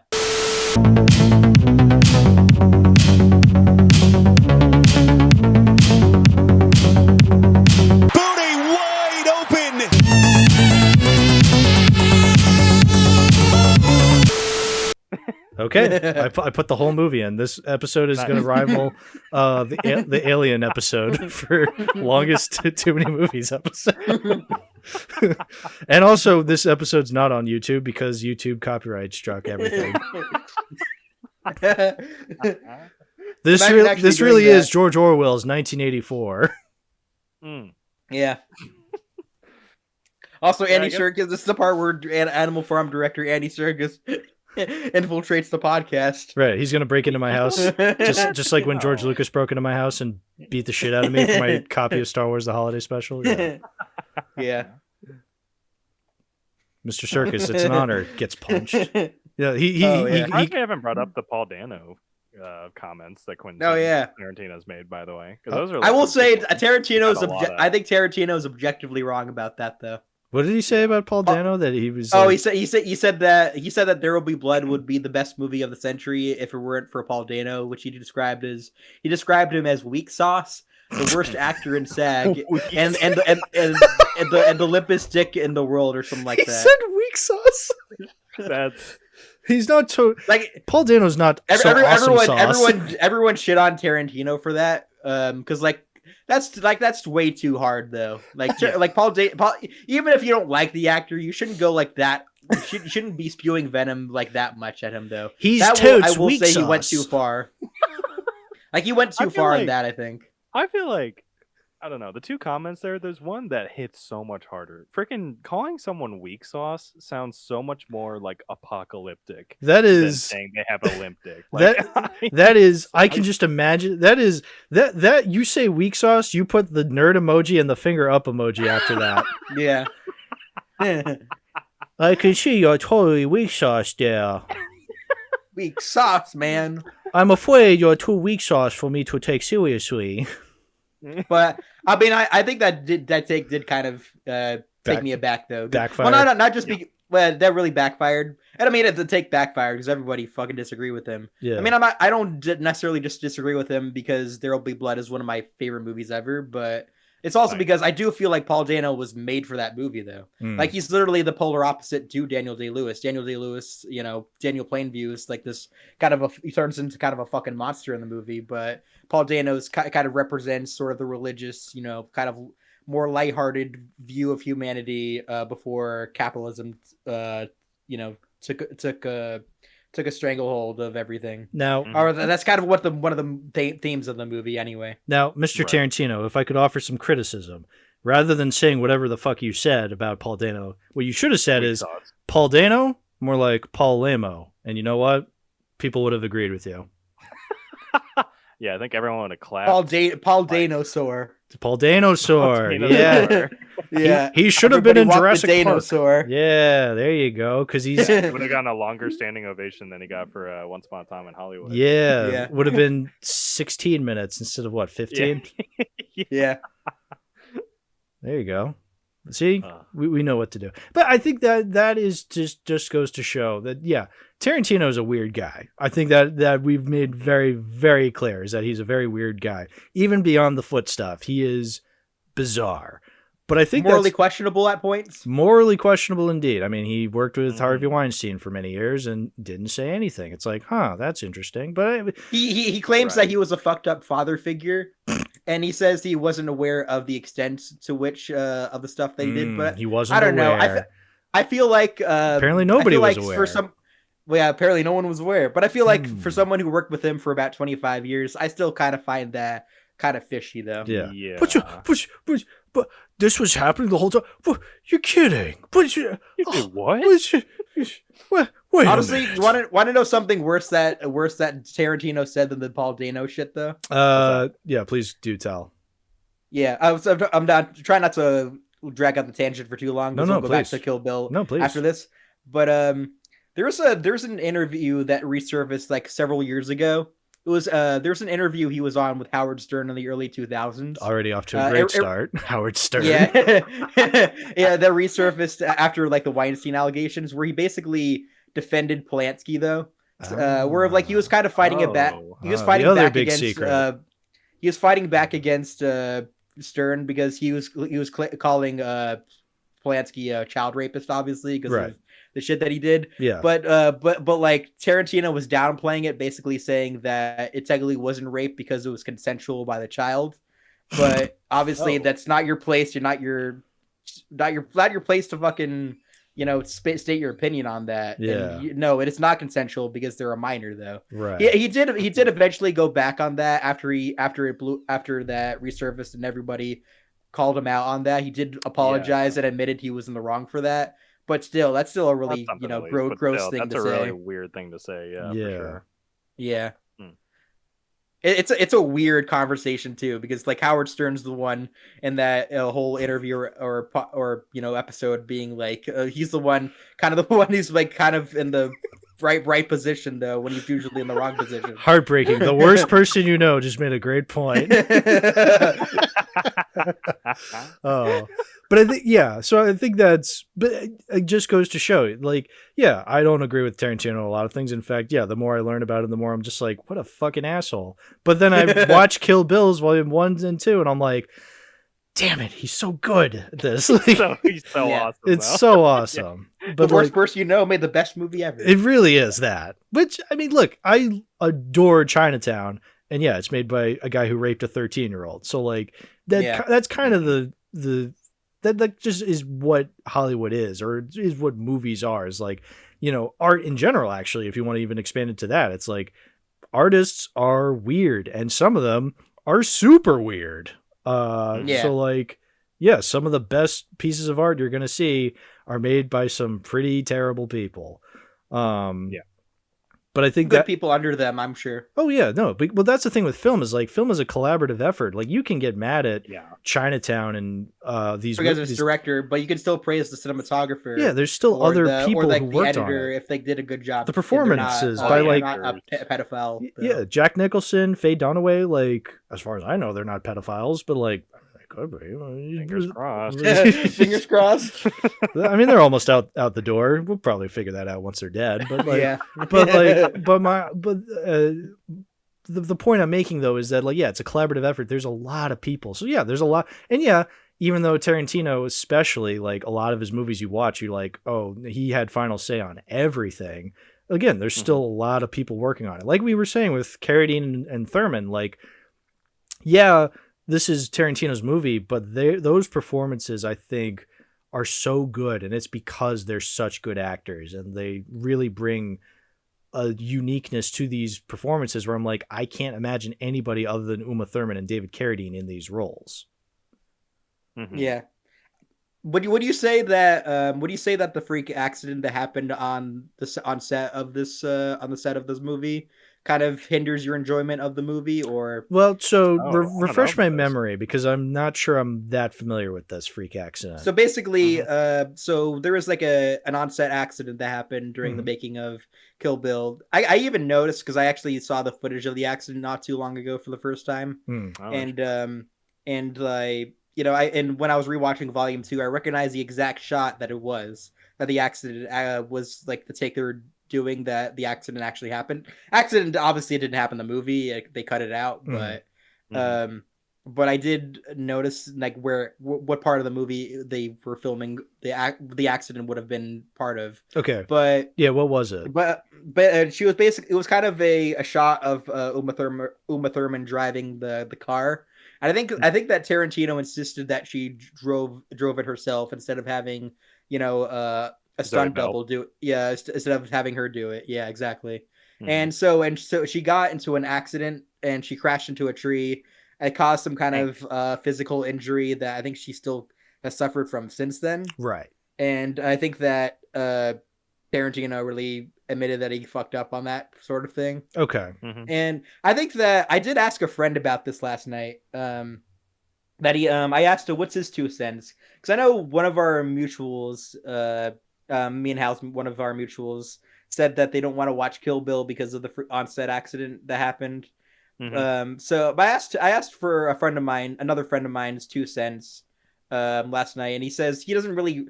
As long as like the person involved doesn't hold a grudge against the filmmaker or person responsible, it's probably not the biggest deal in the world. I mean, it obviously sucks that it happened because it was a really bad thing that happened, obviously. But I think that Uma Thurman has made her peace with Tarantino. I don't think she resents him anymore for what happened. She's like, he obviously didn't make her do that and intentionally cause.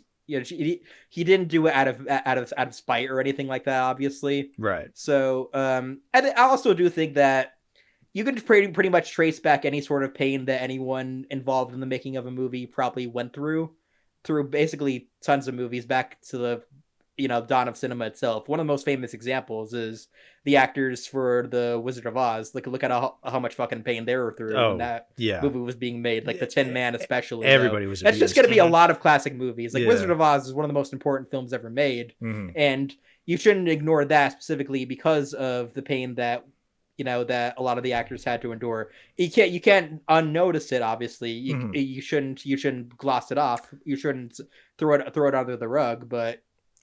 The movie and the work and the effort and the heart that went into it is still there. I would still argue. So for me personally, and I'm sure a lot of people are going to disagree with me on this, it's like I don't care. Now, I'm not saying that to be rude. Like, I care in principle. Like, did Uma Thurman get really hurt, and do I feel for her? Yes, absolutely, obviously. But I'm also not I'm not watching the movie and loving it because she got into an accident. I mean, it's the same thing as, I feel like another very famous example of, actors getting abused on set is The Shining. True. Very famously, Shelley Duvall was belittled by Kubrick on that movie.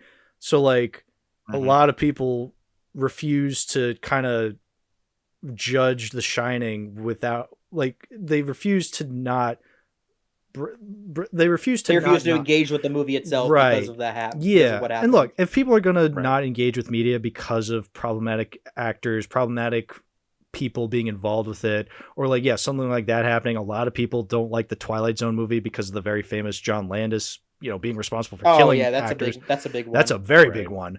Like, that's fine. Like, people should be able to do that.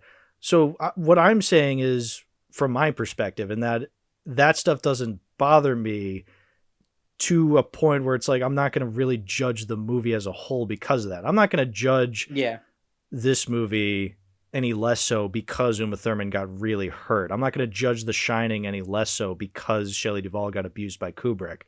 Not to sound rude, but art is not that black and white, right? But also, it's like, if people are going to say that, that's fine. Like, that I'm at, because like, I think years ago, especially when the Me Too movement started, I feel like a lot of my opinions on this really started to get planted because of the Me Too movement. There was like this, all of a sudden, there was like this idea, and I feel like it still permeates today, where a lot of people will judge you for liking movies made by problematic people, and I get it, because you want, Hollywood's a fantasy escapist place. Like, a lot of these movies are escapism. And if you're trying to escape the hard truths of the world, and it's being directed by a massive pedophile. It's like, that's kind of hard to do.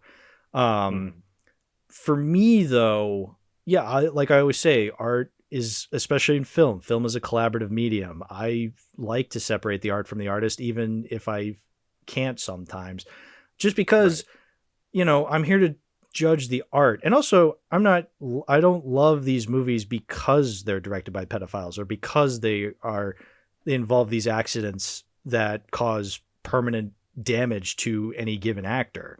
I love them for what I get out of them, what I personally get out of them. And again, if people personally don't want to engage with that, like, that's fine. That is what it is. You can't change that. Yeah.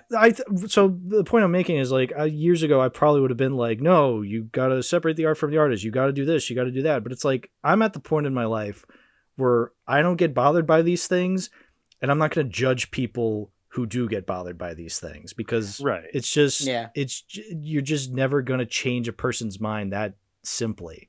It's the same thing. Like, I think there's like an importance in like kind of separating the conversation a bit too, because like I think I'm kind of with you when it comes to like separating art from the artist. I think I really find a lot of value in kind of like looking at a movie as an art piece, like in of itself, and kind of using like some contextual clues to like figure out like, oh, is this based on something? Oh, who directed this? What else have they directed? Sort of thing. But then like also having a separate conversation of like, oh, this is directed by Tarantino, who said like some pretty weird things in the past. Not sure if I'm really a big fan of those things, but like still I feel like that's a separate conversation from the conversation of, Kill Bill is an awesome movie. It's really well made. I think now more than ever, it should be really important for you to understand you can like Kill Bill and disagree with what Tarantino says. And it doesn't have to be like a big stance, like I'm putting my foot down. I can just say that. Like that's where I'm at, where it's like, I like Kill Bill. I think Tarantino has said dumb shit. Like, those two can exist in the same world. Right. Yeah. I'm the same guy who loves Toy Story 2 and the first Toy Story for that matter, but has obviously had a bone to pick with that director. Yeah, exactly. Yeah, there's always going to be directors, but also my other thing too is like, these directors kind of get singled out a lot. Like, your Lasseters, your Polanskis, your John Landises, but like, you never know who else is working on. There's crews of hundreds of people. Yeah. Like, you don't know what fucking pedophile is like working in the art department of any given movie. It's like, and if you want to expand to that, I don't know what the guy serving me my McDonald's meal masturbates to at night. I don't want to know. It's like, you can never know. Like, there's billions of people on this planet. All of them have something going on that you're just like, you would probably be morally averted to. So it's like, why I could be on a podcast with two hosts that are like just horrible people. Oh, you never know. The amount of maybe all of us are like horrible people. Dude, you wouldn't know. The amount of people I just today on my way to record the podcast, I ran over so many people. I killed so many elementary school students. Like, forget about it. Yeah, dude, on the way here, I saw Uma Thurman. I was like, hey, can you crash into that tree for me? So it was your fault. Oh wait, no. I on my way to record this, I just kidnapped a bunch of babies from the hospital. No reason. I just felt like doing it. I'm kind of crazy. Well, you know what? I'm gonna separate the art from the artist. Separate this podcast from the podcasters. Yeah. You can still listen to this podcast, even though we are responsible for killing hundreds of people. Dude, there's an entire country out there that doesn't exist anymore because of this podcast. Which country? Exactly. It doesn't exist anymore.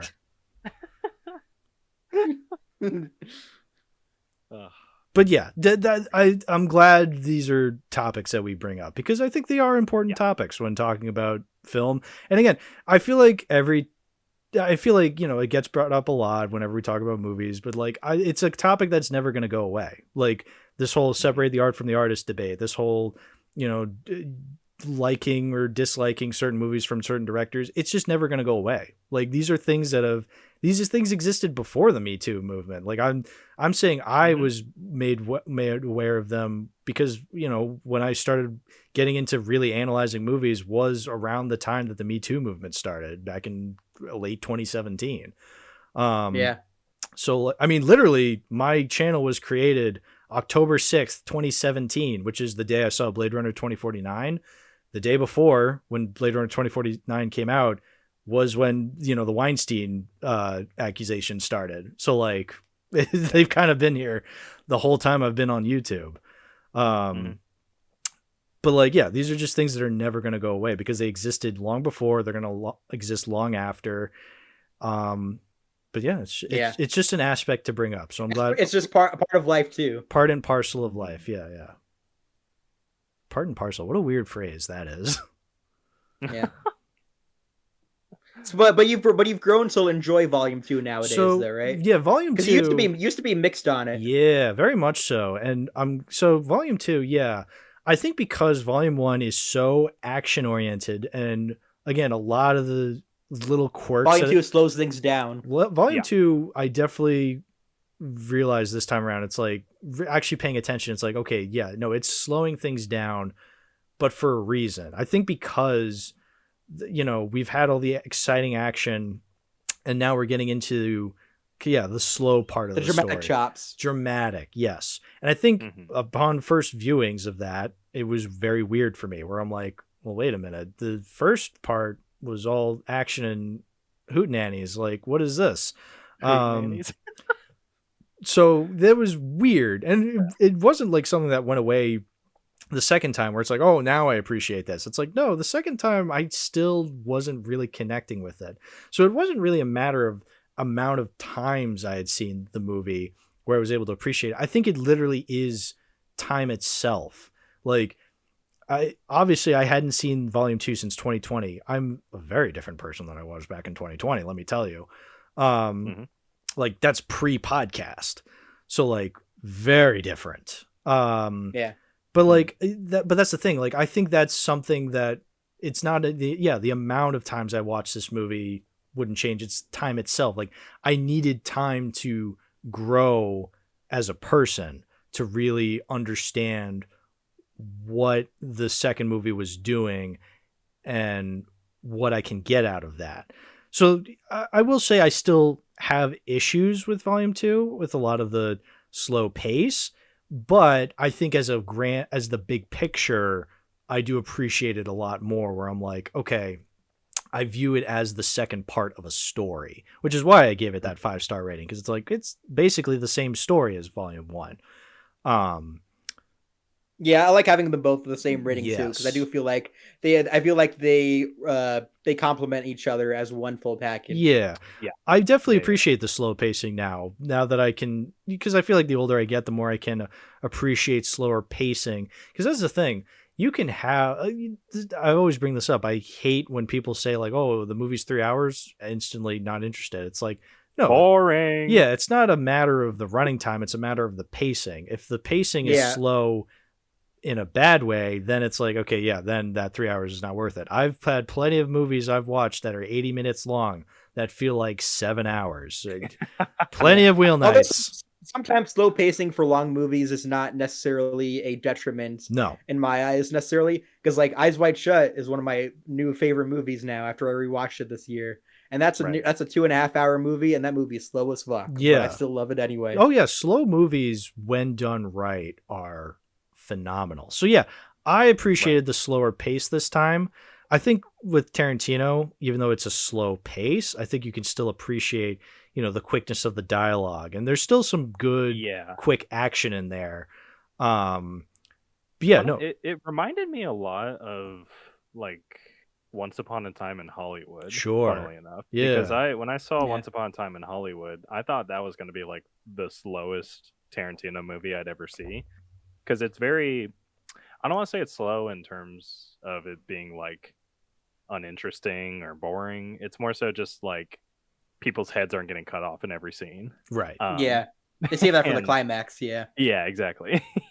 But it's definitely like I agree. It's kind of like the emotional core of the story, the volume 2 sort of thing. And I really like some of the payoffs that we have, like how it's heavily implied that like when Uma Thurman, I can't remember her name, when Beatrix. she The Black Mamba. Kiddo, yeah, Beep. Black Mamba.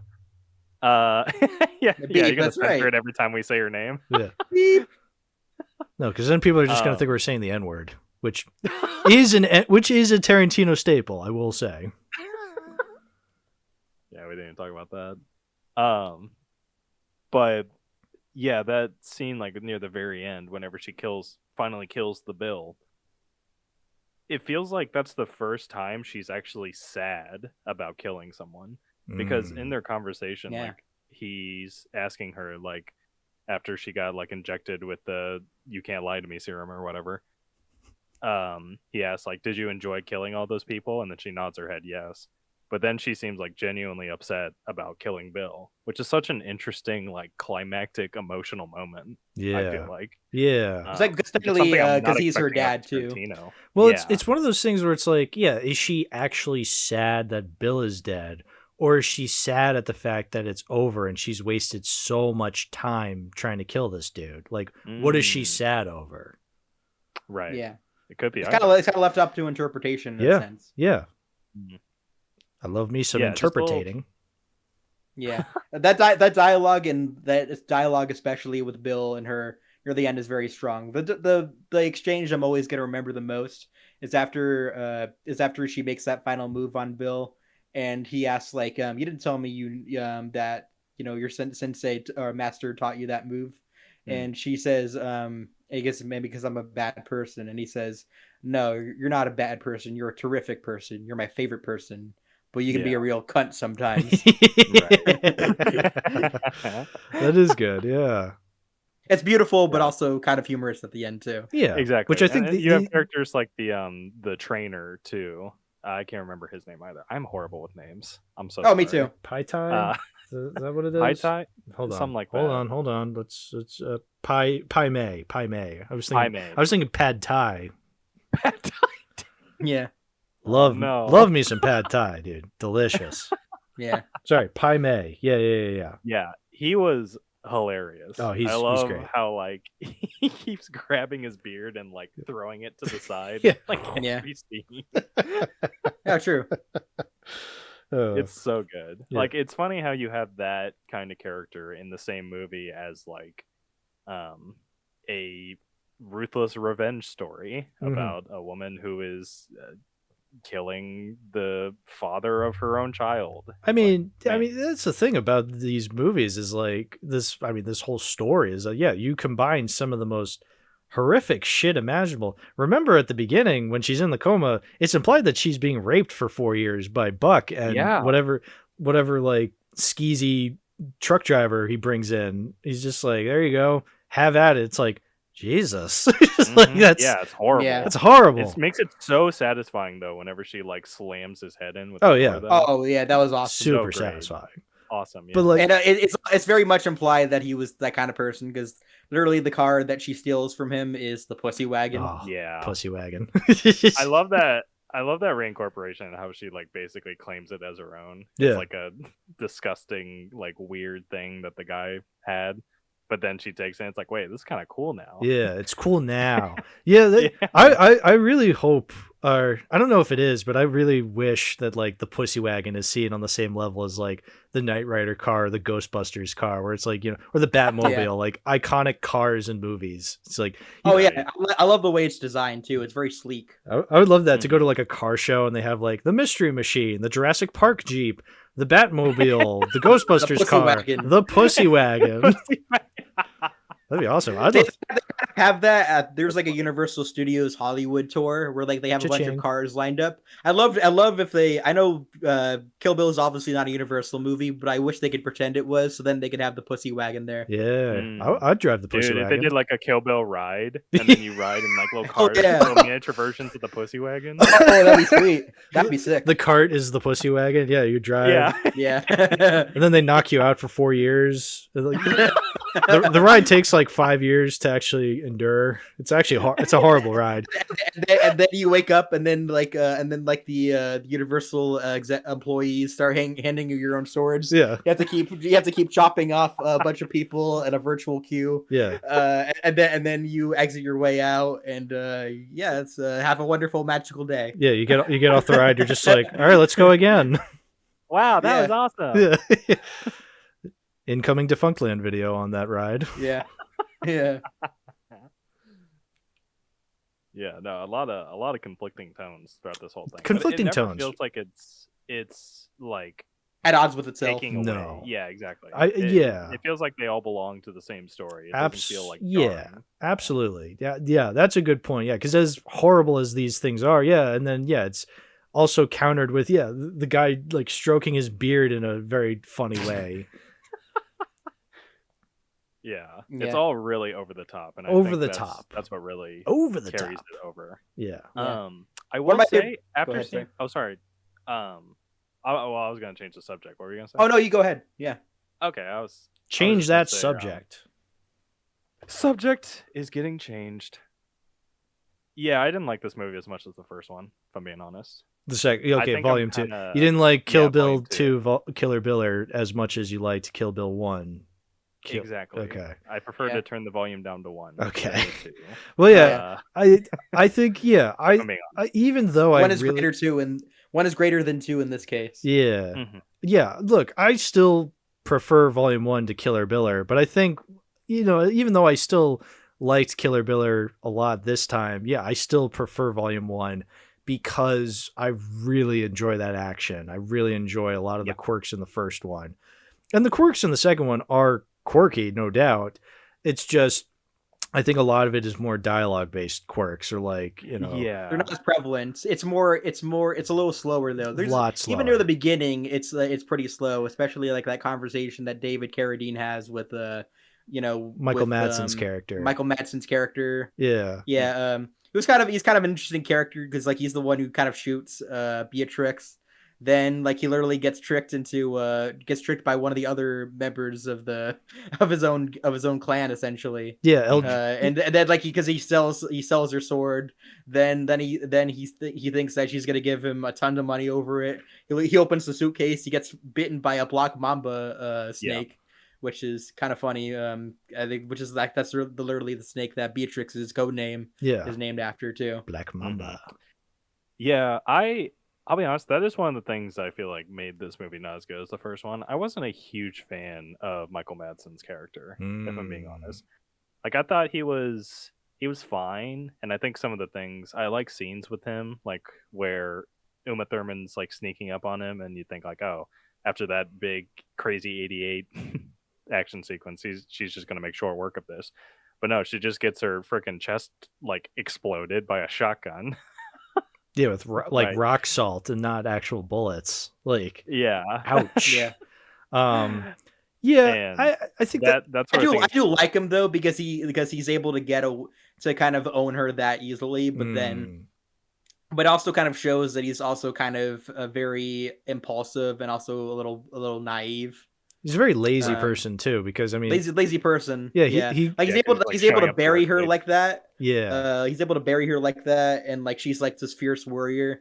But then he eventually just gets defeated in the most like hilarious of incidents. yeah, getting Yeah. bitten by a snake on the face. Yeah, Yeah. I think my issue is just that like he's almost not as over the top as a lot of the other characters. Like it feels like he's kind of just more of a, I don't know, just a regular guy. it's and I think it's that definitely. just makes me not enjoy him as much as like some of the other cartoon characters. I that think- he's I I think surrounded that's why by. I liked him though, because I kind of liked that he was slobbier. That kind of made him out to be different though than the Yeah. other ones. He's much more of a slob than someone like Bill, for instance. Though I think that made him kind of the black sheep, but in a kind of a charming sort of way. I think to it me, is a weird. Yeah, I think you're right though. I think there is a reason why Tarantino starts off the story with him being kind of like the driving villain for Uma Thurman to deal with. It's that he is kind of this very different character than Oren and Stimpy was. you know, because yeah, he is a slob. He's like, yeah, he's working at a strip club, not very well. He gets fired from the strip club in a 10-minute scene. So yeah, he sucks. Like he's just such a loser, and yet he's still able to shoot her and bury her. But I mean, she still comes back to defeat him. I mean, she doesn't. Well, technically, the Black Mamba doesn't. The Black Mamba does. Yeah, that sword fight. I still think that sword fight with her and the eye patch lady was still great, though. Oh, that was great. I really loved Daryl Hannah as Elle Driver in this movie a lot upon rewatch. Like, especially, that's right. She just her look is incredible. The pantsuit, the eye patch, the blonde hair, the sword, and she's just like her big Daryl Hannah lips, just being like, "I killed the old fool." It's like, it's dude, incredible. That was like, man, they do. That was kind of shocking. I was a little worried that like that whole training sequence was gonna feel kind of like pointless at first, because like at first you think it's literally all just to set up how she knows how to like punch a coffin. And I was like, which it is. Seems a little. I mean, it kind of is, yeah. But like, there's a little bit more to it. At the same time, it's also getting you like invested in this trainer character, only to like basically say that he's dead a couple of scenes later. Yeah, I'm like, dang, it's actually so efficient in how it does it. Like, I genuinely felt that when she said that she killed the old fool. It was such a, I don't know, a vindictive moment, I guess. It was cool. Yeah, it definitely was. I feel like I also feel like that character, the Sensei character, was also kind of an important set up for things that would be established later, like how she got her eye ripped out of, and that's why she wears an eye patch now. It's also like I said earlier, it was kind of one of the last conversations that that Beatrix had with Bill before he died was like, how did you do that? How did you learn that move? And it was from him, basically. Yeah, it's like the end of Kung Fu Panda. Yeah. Oh yeah, that's true. Like the whole Goshi finger hold. If it Pinchy, yeah, that's right. Skadoosh. Skadoosh bag. Skadoosh bag. Yeah, it's my original idea. Nobody can steal it. Did you like the part when Beatrix was able to defeat defeat Ellie, or AKA the California Mountain Snake? By stealing her other eye. Now she needs two eye patches. Now she needs two eye patches. Yeah. Well, there's no real. Around. Oh, sorry. Go ahead. No, I was just gonna say there's no real point of her living anymore, because how do you live without any eyes? So yeah. Well, I guess blind people exist. I guess so. It's okay. They won't see this. I guess I just thought maybe like she was kind of done for, because like she literally stole her other eye, so it's like she's basically defeated. I always just assume she either bleeds to death or the Black Mamba literal snake gets her. You know, that's kind of what's implied. Yeah. Because I was on it that entire scene. Oh yeah, because she's barefoot. There's a black mamba. There's a black mamba. She's barefoot. Slithering around. Yeah, slithering. Yeah, no, it was no, I'm on edge as well watching that, because it's like shit. But then it doesn't really play a part. Like once it bites Bud, it's kind of just there. But like again, I feel like it's heavily implied that either the Black Mamba snake gets her, or I mean, she has a little hole in her head. Like she probably bleeds to death after that. I can't imagine you live very long if your eye gets poked out like that. You know. Mm-hmm. Yeah. Yeah, great scene though. Oh, phenomenal! I loved it. Is that like the first fight scene in the whole movie, by the way, or is there like? I feel like it might be an hour into the movie. That scene, technically, yeah.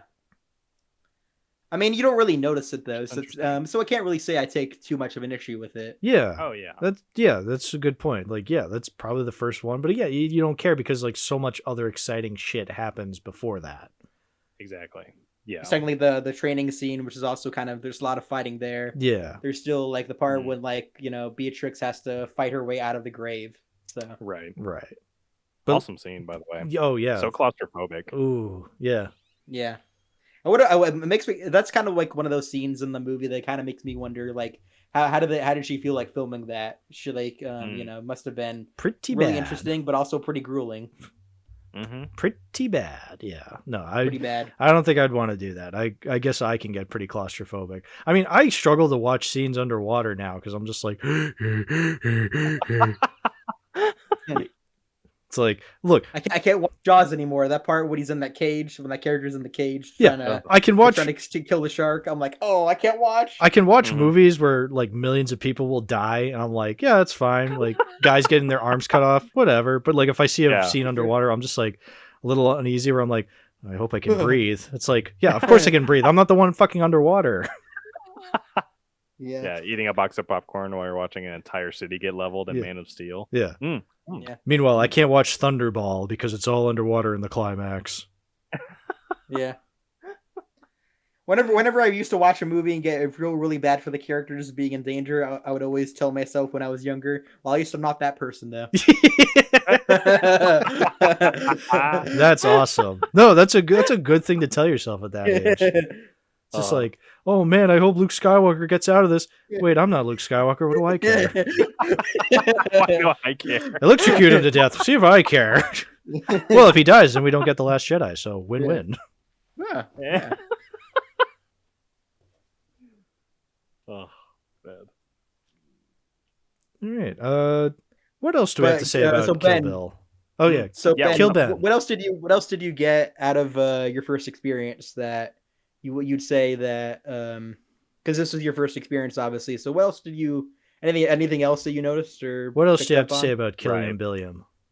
Ooh, Yeah, because we've seen this movie before. We want to hear someone who's the perspective from someone who's seeing it from a fresh, new way. We want to hear the dumb version of what we have to say.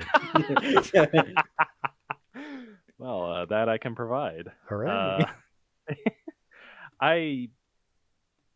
Honestly, I think like the biggest thing that stuck out to me was just like how I wasn't expecting just like the wide array of different like emotions that I would have from this, to be honest. Because I think the main thing people talk about is just like how great the action sequences are and just like how violent it is and all that sort of stuff. Which, I mean, that final scene in Volume 1, I don't know, I feel like that's just kind of especially after watching like Obsession recently, I feel like that kind of violence is just mainstay now. But yeah, I was just really shocked by how like gut-wrenching some scenes are. I think we already mentioned it, but that scene when she wakes up from the coma and just like she don't got no baby like, no looks more. towards her stomach, and just like starts sobbing over it. It's really like hard to watch, and it's so crazy how you can have that in the same scene where she's like basically smashing a rapist's head in in a really like over the top way. I was thinking about it's so cool. I was thinking about, especially in Volume 2, when it really takes a slow pace when she discovers that BB's alive and she's hanging out with Bill. And we get a lot. It feels like it really does come to a screeching halt, intentionally so. Where it's now we're just taking our time. She gets to kind of have these little moments with her little girl and Bill. It really takes it slowly. And I was getting a little antsy where I'm just like, the child actress kind of sucks again because she's like 4 years old. She's not gonna be shaped. I don't think she was that bad. Personally. I've seen worse child acting. I've seen far worse child acting. In terms of child acting, this is somewhere in the middle. It's not Haley Joel Osment, but it's not. I don't know what's a good example of a bad child actor. Although I do feel like Haley Joel Osment was old enough to like that's kind of how kids his age more likely act than like the little girl who's probably like 4 years old. The little girl in the Meg. She was awful. There was a little girl in the Meg? I don't remember anything about the Meg, and I did an episode on those movies, for God's sake. Hell yeah. Yeah, there was a little girl, and she was not good. Anyway, but the point is, like, I think she was fine.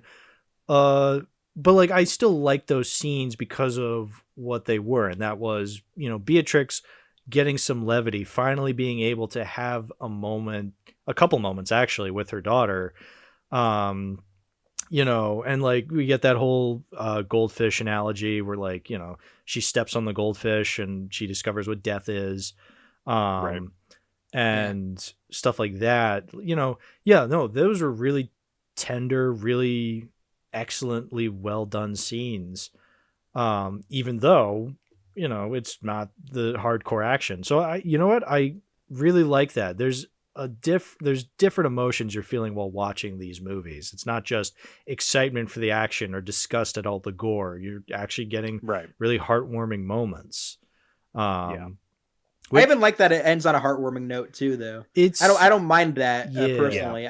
I can see why some people would take issue with it, but it's because she went through so much to get to her daughter, though. That's pretty much kind of the whole incentive of her throughout the movie, though, in a sense. So it's just, I think the characters deserve it, though. Yeah, it's almost like the only revenge story that isn't like anti-revenge. I feel like. Well, yeah. It is interesting how it ends in that way. I feel like giving her that happy ending where she drives into the sunset with her daughter. It's the same reason why I really like the endings of the first two Alien movies, where like so much horrible shit happens to Sigourney Weaver's character, but like at the very last second, everything's calm, everything's nice, and it just ends on her, you know, floating in space, where it's like, okay, enough's enough. Right. You've gone through so much.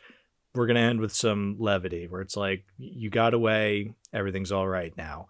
Like, I like that. You know, not every movie has to end with a twist, like, oh, the killer's still out there. Oh, Bill's still out there. Kill Bill Volume 3 coming soon. It's like, no, we didn't need that. It can just end with her getting away with her daughter and living a happy life now. Yeah.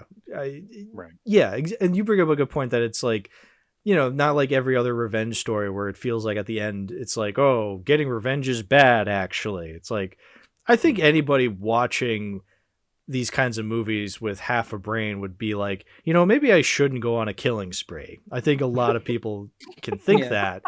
So like, you can have a scene where like, yeah, I know the TV reporter that Tarantino talked to. Because it's so much fun, Jan. Jan, get it.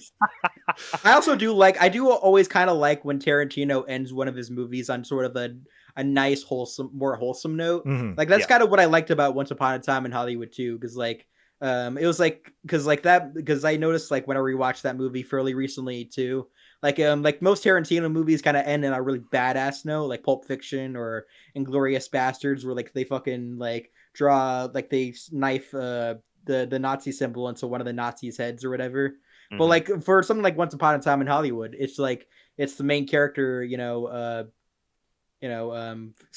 fairly bad with names, but Leonardo DiCaprio's character, got obviously getting what he wants, and ends on kind of somewhat of a kind of an angelic sort of musical score over the credits, though. Yeah, right. And I think this movie deserves that here, because like we've been saying, Uma Thurman goes on such a tumultuous adventure of violence and rape and all this. It's just horrible, but like at the end, you're there with your daughter. Things can be nice again. Right. Yeah. No. Really, like. The emotional depth that I feel like I don't see from many Tarantino movies, I definitely found here. Yeah, and I think you probably shouldn't. Like, I don't think you should have like a wholesome ending of this magnitude in something like The Hateful Eight or Inglourious Bastards. It would be kind of weird. It would be weird. Those are happy endings. Well, not Hateful Eight. Hateful Eight's kind of bittersweet. Inglourious Bastards, it's a happy ending, but at the same time, it's like, kind of truth stretching where they, pump Hitler full of like 1,000 bullets. Yeah. And Pulp Fiction is kind of depending on how you look at it, because the last scene is technically not the last scene in chronological order. Right. Because like obviously Vincent Vega dies, during the movie. Yes. It shows that before the last scene where he and Jules are like walking out of the diner. So. Yeah, I think that's happy-ish. It's happy-ish. Like, it ends on a happy note. Yeah. But if you were to consider the story in a chronological sense, It depends on which character you're focusing on. Yeah, I mean, if we're going chronological sense, the last scene would be Bruce Willis and his girlfriend getting away, which is also a happy ending. Yeah, that's a happy ending. Yeah. So for him, it was happy. And for Vincent, no, it was not happy. Yeah. No, he gets to join Xenu or whatever the Scientology monster is. The Scientology monsters in heaven. Yeah. Flying spaghetti monster. Or whatever the Scientology version of heaven is. Planet 51. Planet 51, exactly. That would be awesome. Planet that's 51. how that's how we combine Battlefield Earth and Planet 51 is like yeah, exactly. Scientology heaven is Planet 51. Yeah, it's Scientology heaven. Yeah. With all the green aliens and Dwayne the Rock Johnson, white astronaut. Yeah. Yeah. And that's where all the Cyclos are, and that's where Turl is. Okay. And Battlefield Earth is actually on Planet 51 too. Ooh. Now that's a twist. Now that's a Shyamalan twist. Yeah. Yeah. What's a twist? Yeah. But so I guess Tarantino's not, not averse to happy endings in his movies. He has plenty of them. It's just this feels like the most happy. I don't know. I'm trying to think of like other Tarantino movies that end this happy, and I don't know. I feel like it's safe to say this is the happiest one because she gets away with her daughter and she gets to live a life with her daughter now. Like that is right. About I can't remember how Death Proof ends. I don't remember either. Yeah, I remember Death Proof ending with like the women kicking the shit out of Kurt Russell, which is a happy ending. Sure. It's more of like a Inglourious Basterds ending. It feels like. Yeah. Once Upon a Time in Hollywood's probably up there with Kill Bill. Yeah. As like the happiest ending though. Sure. Yeah. Yeah, but I mean, on top of like having that kind of emotional depth, it was definitely, I mean, Tarantino I feel like always has great presentation choices just across the board. Absolutely. Like the film looks amazing. I love like the weird ways he kind of incorporates cameras into his sets, like in the was it the Blue Flower Club or something like that? Yeah, where the club where the climax of Volume 1 happens. Yeah. The House of Blue Leaves. House of Blue Leaves, that's what it is. Yeah, you just have like the camera kind of panning around the 5, 6, 7, 8s while they're performing. Yeah, that was great. There's like the camera panning around, and then like there's one shot where the camera like goes up above the set and almost like reveals that it's a set almost. But it's still like such a cool shot because it doesn't take me out of it. Just with like, I don't know, it looks nice and it's also just fits with the tone of the movie. That's the thing. Like, I feel like when you have this kind of tone, you're able to get away with a lot more visual style for sure. Like you're able to just randomly put an animated sequence in the middle of your movie and it not be distracting. So stuff like that. The camera underneath the glass pane in the middle of the club, like the dance floor. Don't know how they did that, but there was a couple of shots of that. The power goes out at one point and it's just like a blue wall behind silhouettes of people fighting. It's beautiful. Looks so good. Beautiful.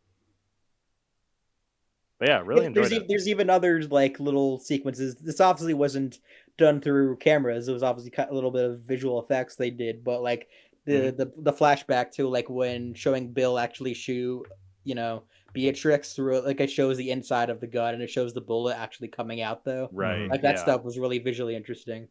Yeah. Yeah, so many different like visual styles crammed into one movie. But again, it still feels cohesive. Mm-hmm. That's Tarantino for you. Yeah. Good thing that Hal enjoyed Volume 2 more this time, or else I would have to tell Tarantino to make another one of these movies and call it Kill Hal. Mm-hmm. Uh-oh. Well, that's what Volume 3 is going to be.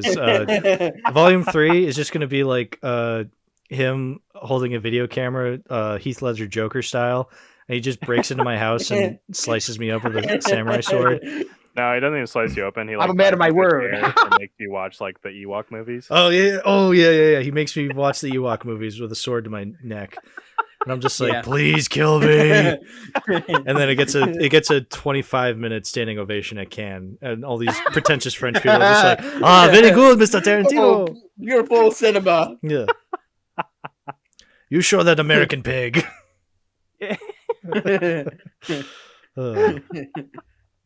And then Tarantino wins an Oscar for that video. Yeah, he wins all the Oscars. That's his first Oscar. Finally, I won best picture and best director for something. It's the video where he kidnapped you and made you watch the Ewok movies. I'm nominated for best actor, but I'm not there to accept it, so he accepts it. So he's just like, it's mine now, and everyone's just like, yes. I'm like decapitated. No, I'm like, I have no arms. Leonardo decapitated. I have no arms, no legs. I'm in a wheelchair. Like, I'm paralyzed. Yeah. I'm like Stephen Hawking. I'm just like, thank you for. They dragged me onto the stage like Christopher Reeve that one time, and everyone's just like, boo. I'm like, please, my existence is pain. Get him off the stage. Get off the stage, Ralphie. Ralphie, get off the stage, sweetheart. You're making us miss the contest. Yeah. Yeah. Kill Bill Volume 3. It sounds awesome. I can't wait to be in it. Actually, Tarantino was going to make Volume 3. He was considering making another Kill Bill at one point, but he abandoned those plans. Really? So I feel like I've always heard this. Yeah, like the plan was it was going to be Vivica A. Fox's daughter getting revenge on Beatrix. Is that right? It's probably something like that. That seemed like the most really realistically what you could do next was Copperhead's daughter getting revenge on Beatrix for her killing her mom. So did you guys see the Fortnite movie? No, I did not actually. I tried avoiding that because Fortnite and Tarantino together sounds embarrassing. I forgot to watch that for this episode, but yeah, apparently there was like a Tarantino like Kill Bill Fortnite thing. What the hell was that? The Lost Chapter, Yuki's Revenge is what it's called. What the hell? I didn't watch it when it was. I didn't watch it at the end because I think it was after the credits. What the hell is even that? Yeah. But I didn't watch it. I'm not gonna watch it. That sounds terrible. Visionary director Quentin Tarantino had a dream of a Fortnite Kill Bill epic chapter that never made it to the silver screen. A chapter known as Yuki's Revenge. Over 20 years later, Tarantino and Epic have come together to bring the story to life in Fortnite. It's got a 2.4 average on Letterboxd. A couple of the people I follow have seen it. They didn't like it. Yeah, I like the implication that like, oh, Quentin Tarantino couldn't have made this without Fortnite, but now that Fortnite finally came out, now he can finally make it. I mean, look, it sounds stupid though. Why not just do it in the same animation style that you did the animated sequence in Volume 1? Yeah, because that looks old. Yeah, we don't like old stuff. We don't like old animation. Old animation's bad. So like, 3D is better. But listen, give me a break. For all the shit that Tarantino has said about how like 2019 was the last great year for cinema and how Marvel movies aren't cinema and all the shit he said over the years. I don't think he said that. He didn't say that necessarily. I think that was Scorsese, wasn't it? Who said Marvel? Well, that was Scorsese, yeah. I just assume he just doesn't like Marvel. So like, yeah, fair enough. Yeah. Because like, I don't know, I feel like there is like a group of like auteurs out there that get kind of grouped in as like anti-Marvel. Yeah, he probably hasn't said it. Which is not fair. He was asked about it. I think he was asked about it on an interview one time about Scorsese's thoughts. I will say that what he said is basically right. He said, well, Scorsese, he's an old man. He's not going to be into Ant-Man versus the Wasp, though. Right, exactly. Okay, yeah. But anyway, my point is, I think I have heard him say, like, he said, like, the last true great year for cinema was 2019, when it's like, I mean, I guess. Wrong. But, like, come on. That really devalues a lot of the stuff that came out afterwards. Second of all, Hundreds of Beavers came out after 2019, dude. Like, slow your roll. Oh, my God. 2025, I'd say, was a really good year for movies. Yeah. That was just last year. Yeah. Yeah. Well, 2025 is when Yuki's Revenge came out. So look at that. See? But again, like, he can't be this gatekeepy when it comes to cinema and then make shit like this where it's entirely filmed in Fortnite. It's like, come on, dude. Like, look, you can. Look, I'm not saying he can't do that. You can make a movie in Fortnite. I'm not saying you can't. You absolutely can. Though.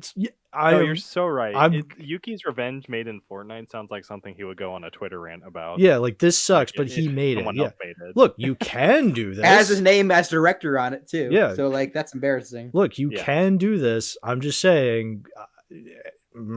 like, come on, dude. It's a little hypocritical. It is very hypocritical. Look, if he wasn't like as gatekeepy like that, then I'd just be like, yeah, okay, he made a Fortnite thing, whatever. I mean, it's still cringy. Like, look, Fortnite is forever cringy. I'm sorry, folks. That is the fact. it's a little cringy. So if you're gonna make things entirely in Fortnite, it's a little cringy. Look, Don't you He's know out of Fortnite line, is but my he's right. entire personality? it's very cringy. You can still do it. Like, I'm not denying you. You listen. People can go out and make movies however the fuck they want. If they want to make a movie through Fortnite, do it. I don't care. I probably won't watch any of them, but like, you can do that. Like, that's what's great about modern cinema. You can do whatever you want. You can make movies on YouTube now. That's a thing. Mm-hmm. Yeah. Probably won't be good, but like, you can do it. Yeah, you can make a Backrooms movie at 18 years old. Yeah. Yeah, true. Hey, that reminds me of something recently that came out. I think it was called The Lost Chapter, Yuki's Revenge. Yeah. Man.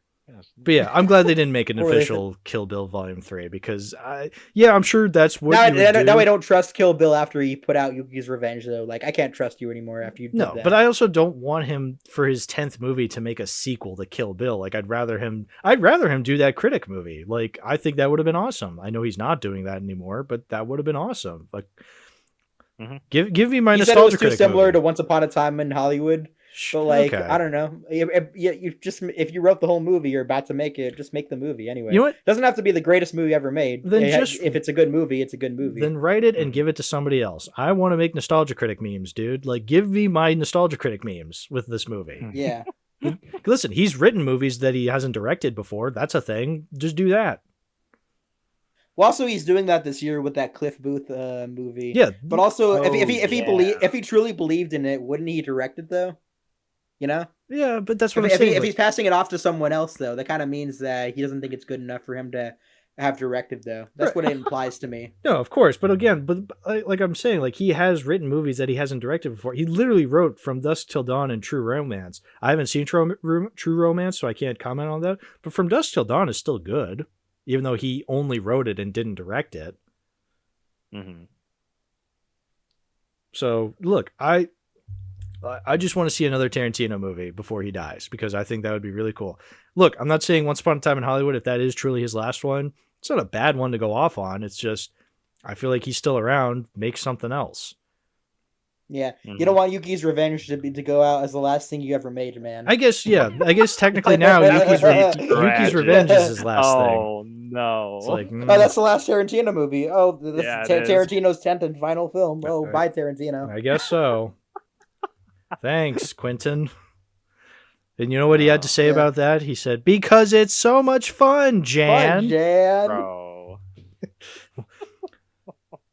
Why they need to make a Kill Bill short film through Fortnite? Because it's so much fun. Dude, I can't wait to watch Uma Thurman in a Fortnite skin do the Orange Justice over Bill's body after killing him. That's gonna be so cool. I guess I have to watch this afterwards. Yeah, I'll watch. Yeah, I'll watch I guess this. I do too.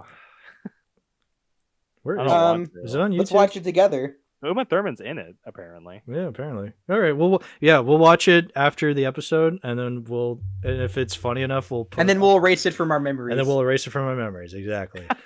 We'll take out the Men in Black device and No, we'll just we'll use do that on a- ourselves. Kill Bill Volumes 1 and 2, Volume 2 podcast episode. Mm, And then we'll come back and we'll talk about that. How's that sound? that sounds like a plan. Well, then before we go, folks, let's talk a little bit about the Blu-rays because how did we watch this? So I watched these because I found Blu-rays for these movies at my local Bull Moose. And I just wanted to mention something. So the Kill Bill Volume 1 Blu-ray says on the front cover, the fourth film by Quentin Tarantino. And then the Kill Bill Volume 2 Blu-ray, Killer Biller, it says a film by Quentin Tarantino. A film. Not the fourth film part 2. A film by Quentin Tarantino. Interesting. I thought that was interesting. Yeah, the fact that that's how they advertise it. But yeah, it's just the Blu-rays. I haven't gotten the Whole Bloody Affair on 4K. I probably won't get the 4K. That's why I went with the VHS from Lionsgate for the Whole Bloody Affair. I don't know when I'll get that, but the second I get that, I'm watching that movie so that I can see what that's like. But yeah, that's where I'm at physically with these movies. Lazy, what's your Nice. what's your deal with Kill Bill physically? I own both Volume 1 and 2 on 4K. I will say, though, watching them both in 4K wasn't bad, though. I mean, the 4K restoration isn't necessarily bad, but it does feel kind of more standard Blu-ray-ish, though.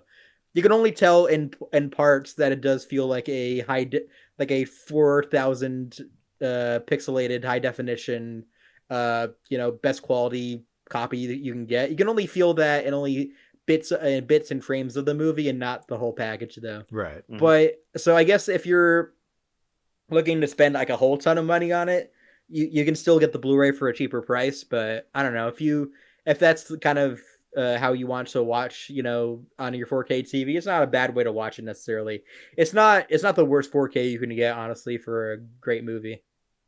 For either Volume 1 or 2. Right. And I do kind of want to get the whole bloody affair as well, though, when that comes out. So because I'm too lazy, though, so that's where my name comes from. But I don't have to put in two different discs in the same 4K player. I can just put one disc in and just watch the whole thing like that. Well, actually, I wanted to bring this up though too. So the VHS is 2 VHS tapes. So Oh. it kind of defeats the purpose of it being the whole bloody affair, because I have to take out tape 1 and put in tape 2, which I assume is just volume 2 on tape. So it's like, oh, this kind of defeats the purpose of it being the whole bloody affair.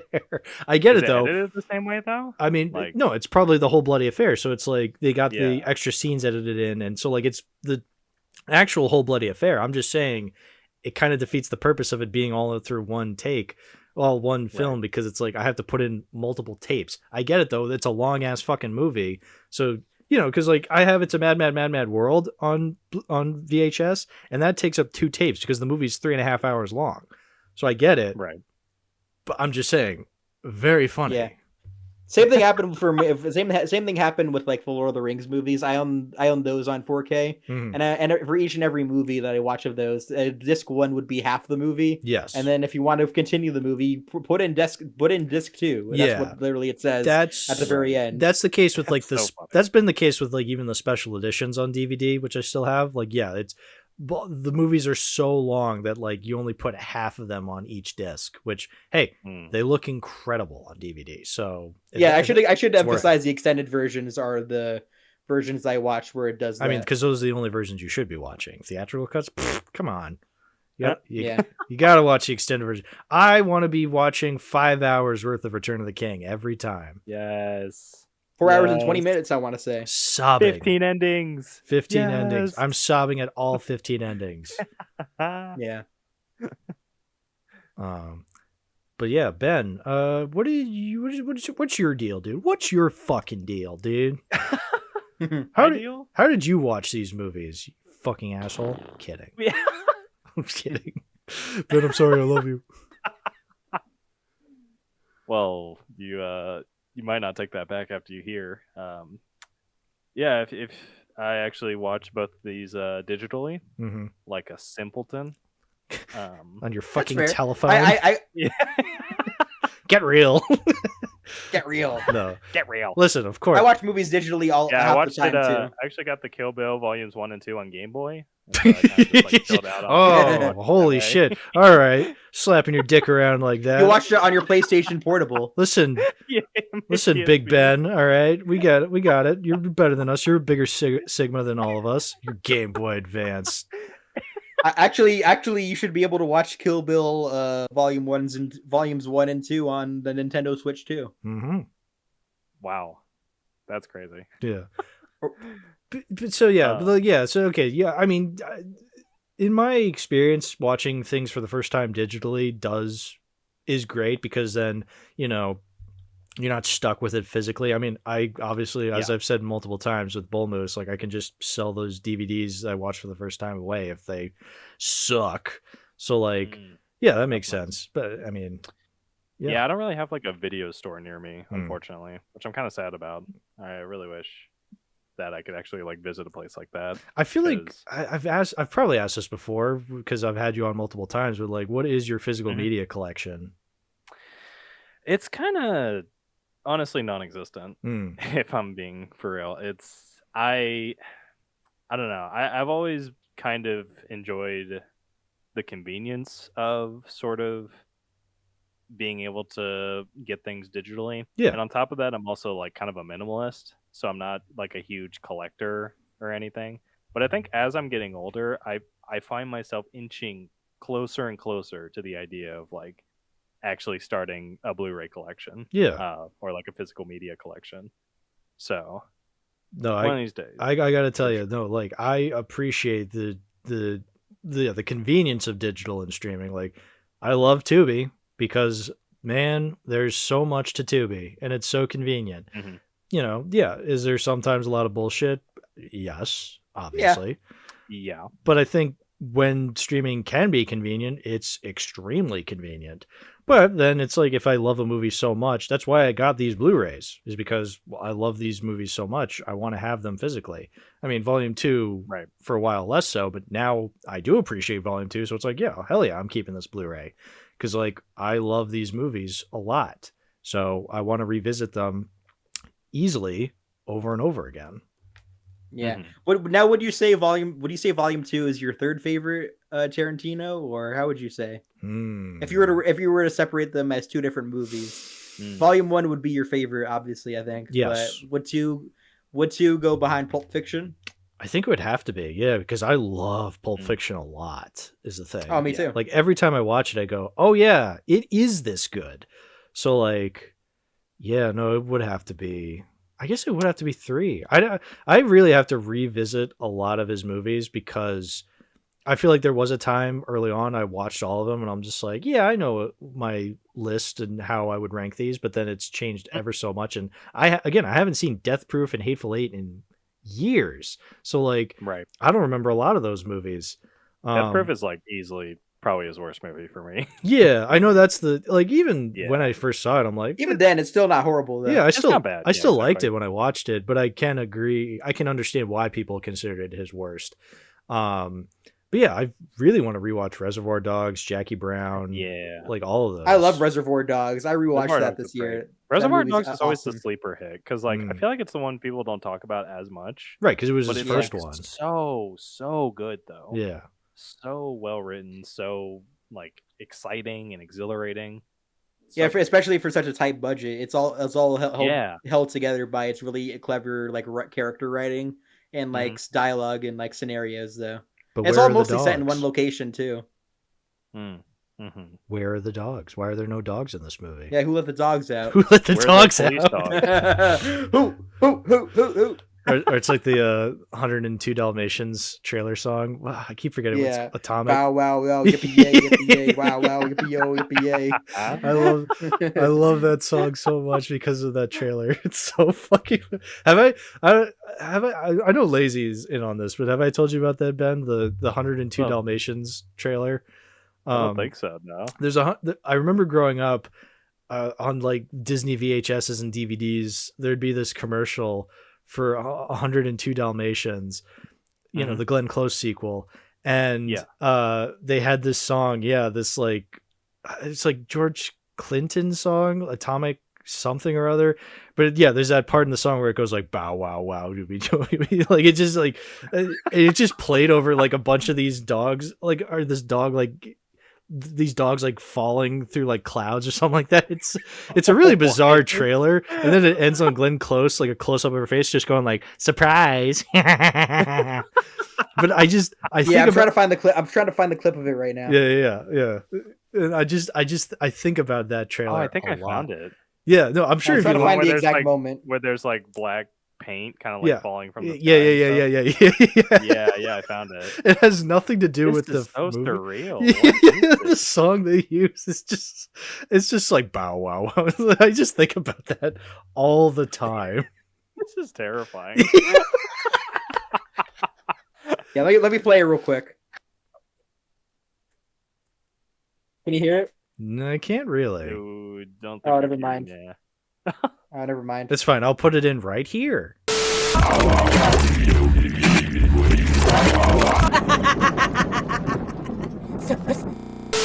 Yeah, there we go. Okay, there we go. I played it right there. Wow, I really want to watch 102 Dalmatians now. No, you don't. Nobody in the history of ever has ever said that until now. Those words have never been uttered until right now. Wow, I really want to watch 102 Dalmatians right now. No, the fuck you don't.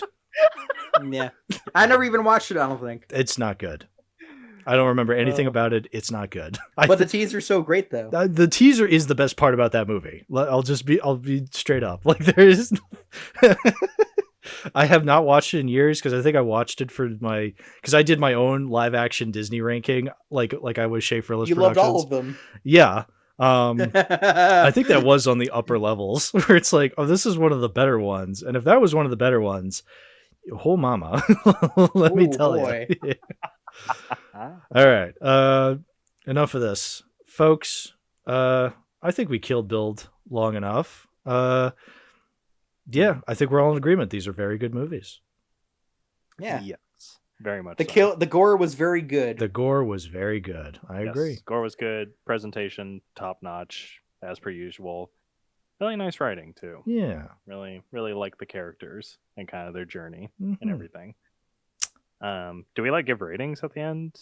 Well, I've been saying I gave them all like 5 out of 5. So like, I mean, yeah, we could same for me. 5 out of 5. Yeah, we can pull a Sardonicast. Yeah, let's give our ratings at the end. Ben, what are your ratings? Let's go. Well, not the same. Time's as up. Griz's. No, I'm kidding. Oh, no. All right, get out. Now we'll never know his ratings. Sorry, you're canceled.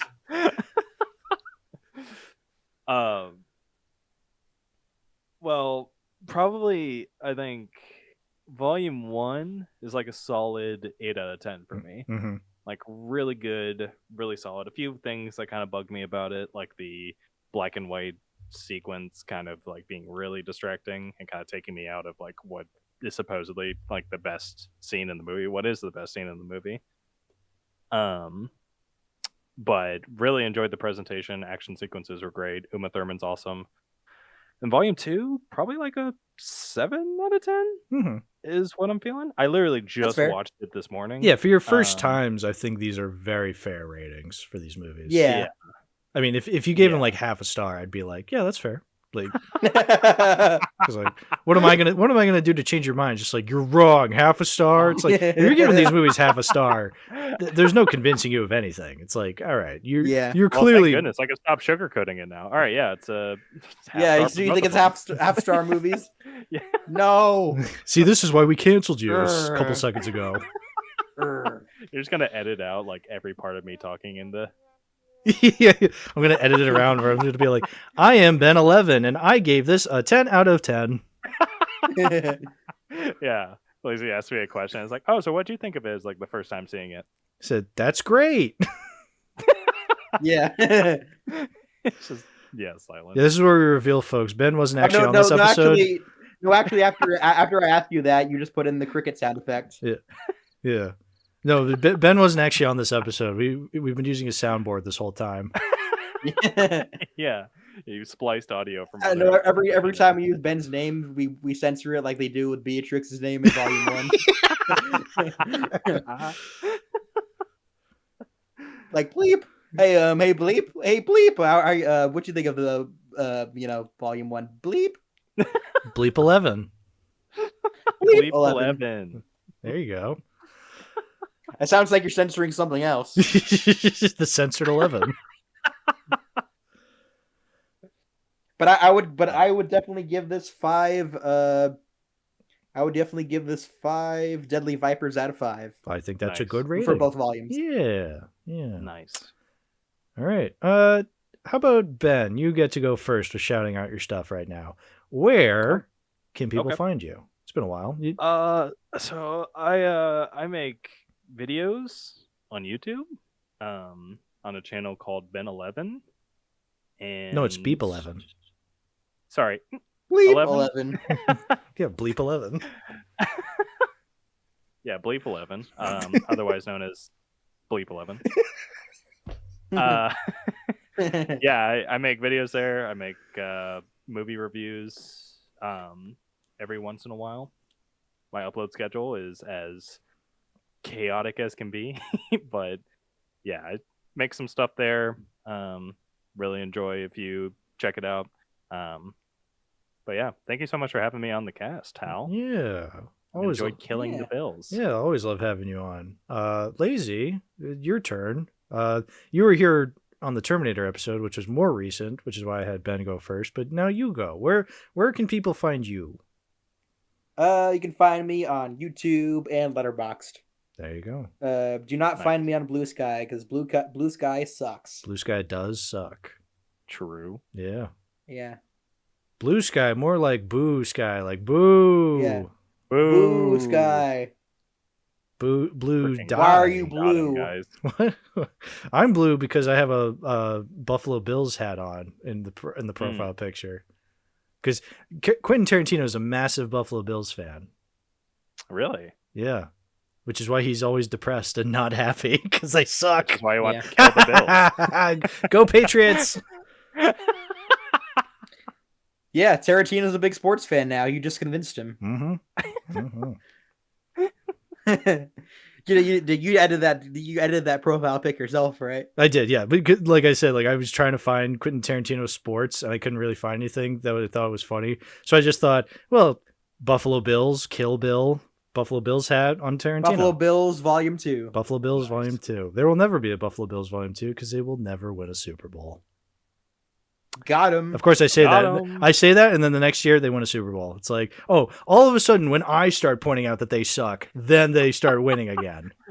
Well, they say too many movies is like The Simpsons and how it predicts things, right? I mean, we literally did say, when me and PSI did the Poseidon Adventure episode, we were just like, wow, Gene Hackman's still alive. A couple weeks later, gosh. guess what happened?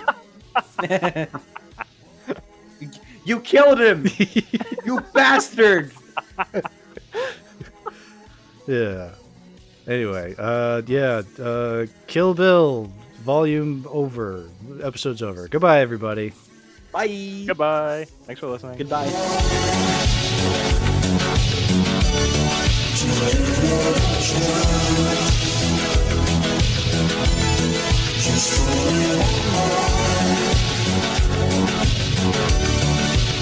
Just